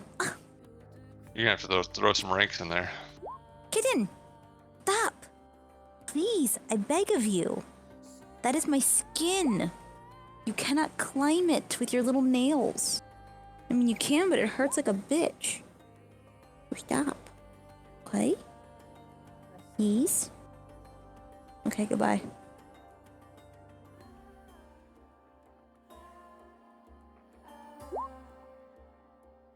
Okay. What did I roll for my perception? Oh, my perception was 17. That actually isn't bad. Just kidding. We can see those stealths if that matters. I know, yeah, I'm not too worried about it. It's all gonna happen soon anyway. So, and that'll tell you what you're opposed by anyway. So anybody that hears a 12 is gonna hear something. So anyone that hears a 12 definitely hears some movement up ahead. Sounds like something scraping against stone, and you actually hear a quiet, almost like it sounds like a guttural whispering. You smell the fire. Nice. You smell the fire closely, and especially those the torch light itself, or the magic light, makes it look very hazy up here. Yes. Patience is going to pull out her short bow, and just have it in her hand at the ready while she continues going up, following the tracks. Still Okay. trying to be stealthy. Should I roll a stealth again, or are we still going off of the stealth from earlier? You're just going off the stealth from earlier. Okay. Adriel's gonna pull out a dagger. Okay. What about the rest of you? sword. Shield's equipped No already as weapons well. yet. You know, she just still has her short bow out because she also has that lovely feat point blank shot. So she gets a +1 to her attack and damage rolls with ranged weapons up to 30 feet. So close Okay. range. Yes. All right, go ahead and take your next step, Patience. Okay. Let's see what you actually you see something. Okay, go ahead and stop there because you see something. And also, I just want I to let you know do. you see a broken chair over here. Yeah. Broken chair. Okay, so as you turn the corner, a lumbering figure stands there. Ignore that. Sorry, my thing got stuck. No, you're fine. A lumbering figure stands there, and in his hands is the Tanuki, hair covering him from head to toe, completely naked. One hand he has a Tanuki, one hand he has a giant fucking rock in it. And as he looks at you, I want you to roll sense motive as you meet eyes with this strange fucking creature, and that's what he looks like. What's Okay, he look one like? second. How do you You'll see see that? it because she's in front, and she's. I can see what she can Oh. see. Oh, gotcha.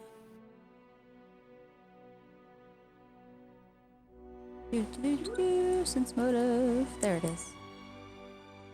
I am not great at that. This might be bad. Hey, no, that's good enough because as you look at this thing, oh, he's standing with a posture like he's trying to look tough. His face is contorted in fucking fear as he hears something coming through the tunnels at you. He looks really worried as he sees you coming around the corner, seeing this small, lithe thing. I mean, I guess you're not really like, I mean, you're normal size, but I'm just saying, Yeah, like, she's 5'11", but she is skinny because compared to how like, yeah, compared to how massive he is and how tall he is, because he's about 6'5". Two streaks of white hair hanging in front of his face. Most of his face bare, showing these strange ape-like humanoid features. He looks at you and utters a word in a strange language.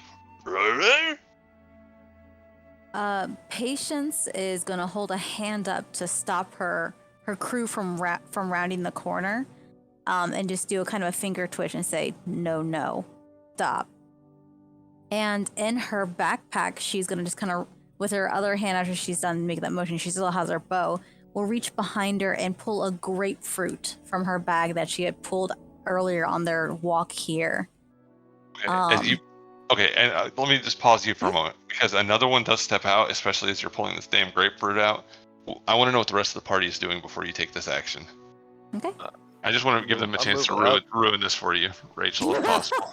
Adriel just rolls her eyes when she sees her. Say, hold on. Wait, I can't see. Where's the light reach? How far does the light Well, reach? you can't walk into the. I mean, it reaches to where you can see it, bro. I beg you, Adriel, do not fuck me. That's why she rolled her eye. At least a 5 foot then? I mean, I don't want to go outside the light. Let Patience have her day. What do you do, Patience? Patience is going to pull out a grapefruit and kind of hold it out in front of her, lean down to the ground, and roll it towards them. Basically just kind of as a offering of some sort. They don't seem to be a threat to her. Are these animals or humanoids or? They're can she tell? humanoids, dude. I'm gonna send you something secret, Rachel. Okay. Okay. Secret agent man.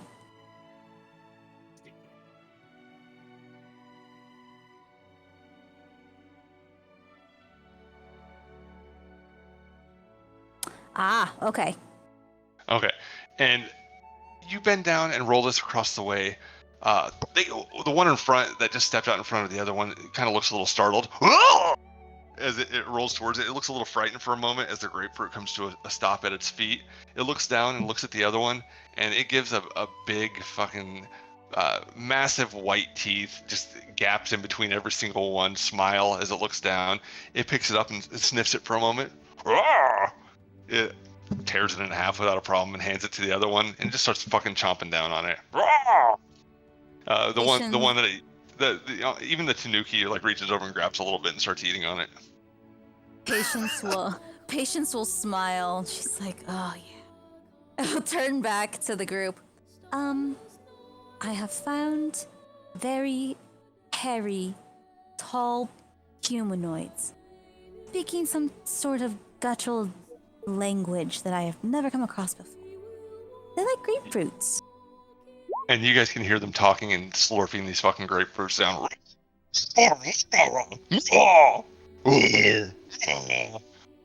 As she explains this to them, she again reaches back behind her, pulls out another one, and rolls it back at them as well. So she has now rolled 2 grapefruits in their general direction. Okay. You know, one of the ones actually disappears for a second, and he comes back a minute later, and you guys might even start to see him as he walks up. You see he has a big handful of fucking, I'm just gonna say turnips still with dirt on them, and he walks over, and he reaches them out. The other one steps up behind him. Jace, is this when you charge? Okay. Oh, sorry. He moved up to you. Okay. All right. Oh, fuck. And as he does so and hands him over, he looks over at the rest of everyone. Patience will kind of make a, oh no, it's okay. They're cool. That's ridiculous. They're good. And they'll turn around like, right guys, good. Roll Just roll thumbs up all diplomacy around. check. Roll diplomacy check. I'm gonna give you a +4 because grapefruits are their favorite food. I'm so happy. Diplomacy. Also, womp womp. Okay. I might have to use a hero point for that. Yep, we're gonna use a hero point for that. Well, yeah, it's okay. Like we don't have to make this. Yeah, because I mean, you're giving them food. They look a little nervous as they look over. And the one in front that's standing there, the other one comes around the corner too. You guys see both these guys? Oh my god, I love these NPCs so much. Okay. Let me. That's awesome. Okay. The one Reminds with me the of Harry and the Hendersons. I think one might even actually be from Harry and the Hendersons. You guys can roll your knowledge local again, and this time the DC won't be so high. But this one with the receding hairline walks up and just eating the grapefruit casually, looking at you guys. And this one with the streaks of gray in his hair, he looks over at you. Obviously, 2 males of their species. They're covered in hair, but I mean, they're not wearing pants. He looks up at you and he actually let me hold on. They have names, and you guys saw them before, but That's untrained. okay. Yeah, So I'm the one untrained. The one with gray streaks in his hair, he beats his chest and in a deeper, in a higher voice says, "Raw, Edok!" And the other one looks up, eating his grapefruit, maybe a little bit duller than the other one, and Egert. Patience will nod and then kind of do a very light, gentle tap on her own chest, not as thudding and masculine, and say, "Patience," and then turn around to group. "Friends." Baden. The other one's, whoa, Baden. Close enough. Grop. He keeps eating this fucking grapefruit. Knowledge locals. What did we? Oh yeah, sorry. I'm just having too much fun. You guys both rank. Do you have ranks in knowledge local, Jace? Sorry, I need to clarify this. I do not. Okay. You have heard stories of the people that walk in the forest. Man, you're looking at a fucking Sasquatch. That's fucking Quiet, keep to themselves. More myth than fucking dragons in this world. They haven't been seen. Like they're barely spotted. They barely leave a trace except when they're tracking their own shit through a cave. It's kind of weird to see them in a cave. Patience will reach out for one of the turnips they had offered and take one, dust the dirt off, and then take a very polite, obligatory bite and smile through the grit of probably a little bit of dirt and uncooked turnip in her mouth, and kind of give a head bow of acknowledgement, and then turn around and then hand the said already semi-bitten into turnip to, I guess, Adriel, who's closest to her, and whisper, "Take a bite. It's polite." I'm very happy that you take a bite, and I'm just gonna say, you've been around plants, you've foraged before. These are honestly expertly grown. They are grown very well. They're very well cultivated, and not just wild turnips. It looks like they may have grown these themselves. Adriel, do you do it? Yeah, I'll try it. Okay. It is a good turnip. Awesome. As I step up, I kind of nod, indicating that I'm pleased to them. Okay. They don't have much to say once they start eating all your grapefruits. Nice. After a while, I guess they kind of do get a curious look on their face. Adriel will say something here in a second. Okay. Just whenever, because they're just eating. As it looks like they're kind of like getting done with eating, or whatever that is. It doesn't take long. She kind of points back the way we came and says to them, "Lorb." They furrow their brow. Like we freaking murdered Lord. Yeah, that little son of a bitch.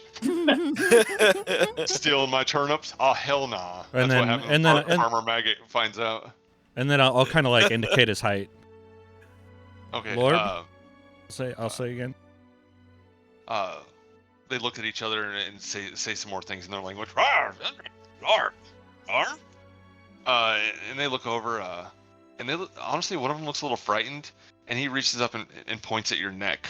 Lorb? Where you still have bruising? I'll shake my head. And I'll can I pantomime like what somebody looks like when they're dead? Just be like kind of like an exaggerated dead face. Patience will hand you an arrow and point to the ground. Draw it. Draw it. Are you a better artist or actor? Adriel will just say, yeah, go for it. She'll just nod and not take the arrow. Man, I'm gonna say that no matter how much explaining you do to these, you act it out, you try to draw it, they don't know what the fuck a lorb is. They do seem very interested in what happened to your neck and a little bit scared as they look back the way you came. Patience will take. Oh, go ahead. Sorry. I'll say, Kellen, you mind giving me a hand up here? Kellen's. Oh. What can I do? I can't talk to them either. Just step up here. Yeah, perfect. Now, you put your hands on my neck, like you're trying to choke me. Oh, great. And Patience, you slay him. Patience will kind of look between you guys and just kind of roll her eyes, but then just put like a full like hand in Kellen's face and just kind of push him away and like just kind of push him down and then just take a handful of dirt and just sprinkle upon his head as if buried now. Okay. They look again a little confused at it, but they see you're drawing with the arrow, and I'm gonna say Kirk reaches out for the arrow. Patience will hand him the arrow. Okay. He scratches this into the wall. He points back the way you guys came, and he scratches this into the wall.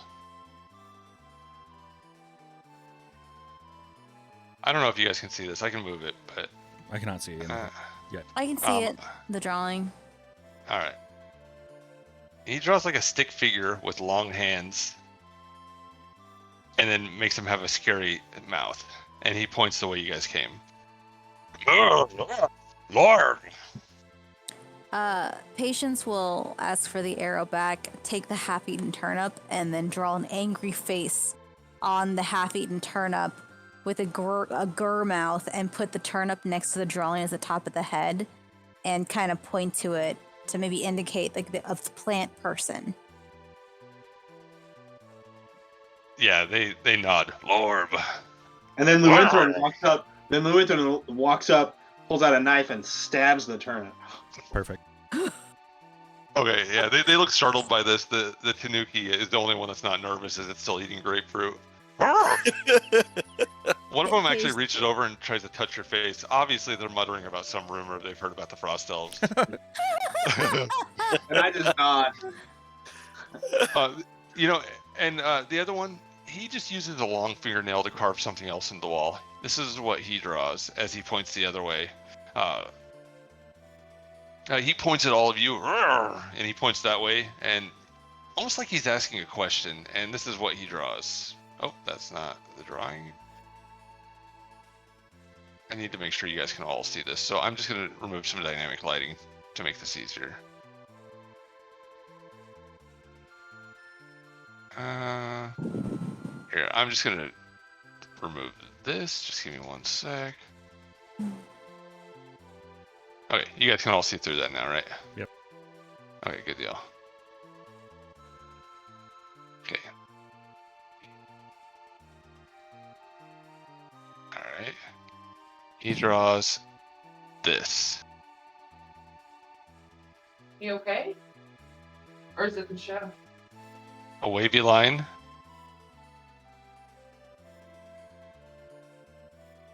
A semicircle. And that. Like he's asking something. Yeah. Like I'll nod enthusiastically. Okay. He nods back.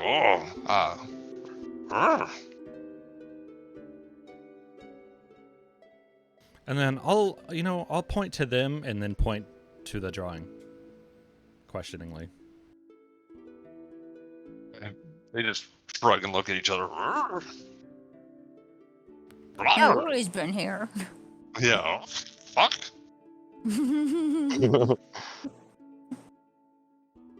They are obviously pointing the way they came from.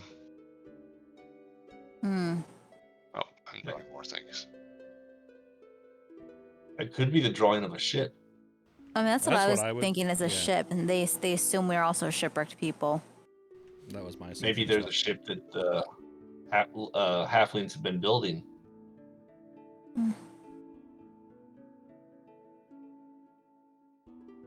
You said they were pointing? Yeah, they were pointing the way they came. So, like... I'll give sort of a go ahead motion, like I'll follow you. I don't know if I can pantomime that somehow. Do like an eyes walk. Perfect. That's good enough for them. They nod their heads and they begin heading this way. And I'm not gonna fucking make you guys move step by step for this. Like, we're getting close to the end of the time, and I just want to like actually do some cool shit here.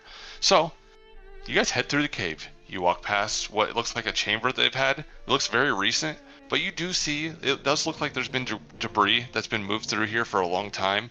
Pieces of ship, old barrels, lots of things. It looks like this has been used a lot, and probably just more recently by these. They're big feet, man. They're Sasquatches. And so obviously this tunnel has been used by the survivors of the ship as well as Lorb. And as you come through, you hear the water even closer. It sounds like underground beach of some sort. You hear waves splashing against something. You smell the salt water. And on that same note, you hear the sound of wood creaking and ropes being pulled tight. And you faintly see sunlight up ahead. And I'm going to put you there.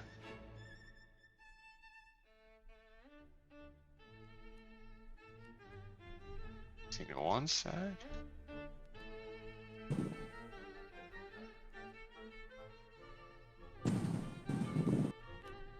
I need to add light real quick to Kellen. That's still in effect, right? Yep. Can't see shit. Yeah. You gotta get a torch, bro. They actually make a sconce torch holder for your shields. Sweet. One of those. I don't have shit.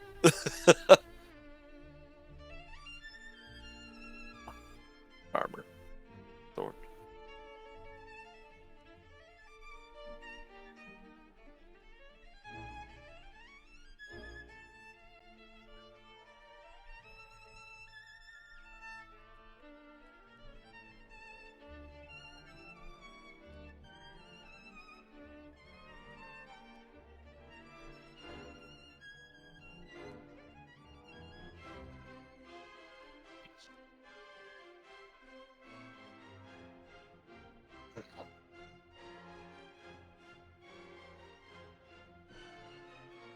The sound becomes apparent, especially to those with dark vision as you come through. Let's see what I think I should be able to. Yeah, I mean it's obvious, especially with low light vision and dark vision. You see up ahead, the sunlight shining off the underground cove. You see an opening leading to the ocean itself. The waves are very shallow and calm in here, and up ahead, docked next to all this debris, are pieces of various ships that have been used to restore and rebuild a boat. You see a ship Sweet. docked there. Its sails furled up, and it looks like fucking Lorb has been hard at work for a long time. And as you get closer, patients, you guys can all move freely because they show you this. You see painted on the hull in an oar, Millie's Liberation. Obviously a halfling's last gift to his lover. And he had no idea, obviously, that he would die before he had a chance to take her home. You see the boat. I climb into one of the cannons. You shoot yourself out, and a skeleton kills you. God damn it. Okay, but that's what you guys see. E-Kirk and E-Doc stand there. And you know what? As you look back, Jace, as you walk past them, you notice that these Sasquatch, these Bigfoots, are holding hands. No. They honestly look very happy for you as you guys see this. They don't really understand it fully. Do you meet eyes with them, Jace? I mean, they look really happy for you. I probably can't see them. They're in the dark. No, man, you have light. He has light as you walk by them. Oh. You see well, them? we can't I now. guess. Yeah, I You mean, can't because now. Okay, Kellen's if you moving. look eyes over off them, them. man, they smile at you. Do you smile back at them? Sure. Okay, they lean in and open mouth kiss each other. Oh, what the fuck? Beautiful. Oh, I this is know, weird. I know. Hey, it's my first my the LGBT fucking Sasquatch group. Okay, but yeah, they definitely give each other a kiss and they follow you. They look very happy for you. They proposition him. They proposition him. They want to I get on add the a little boat. extra into bed. They've been lonely, and things get boring when it's just them alone on an island. You need things ever so often to spice up a relationship. All right, before you Roll- guys get roll too sailor crazy check. with moving here, this is a great place to end it. But you see docked in front of you, Millie's Liberation. You see your fucking way off the island. Cool. If only you had 2 or 3 more crew members to help you with the ship. Patience smiles. Pirate Sasquatches? Why the fuck not, man? Why the fuck not? We can teach them Orin or something. They Like already the know. common. They already know some of the simpler ways of a sailor, anyways. You can tell. The fuck. I mean, if anything, we just have them like pull ropes up, pull ropes down, anchor, unanchor. Nice, simple labor things, and just feed them a steady supply of grapefruit. They'll never get scurvy. All right, we'll go ahead and wrap her up here. Dude,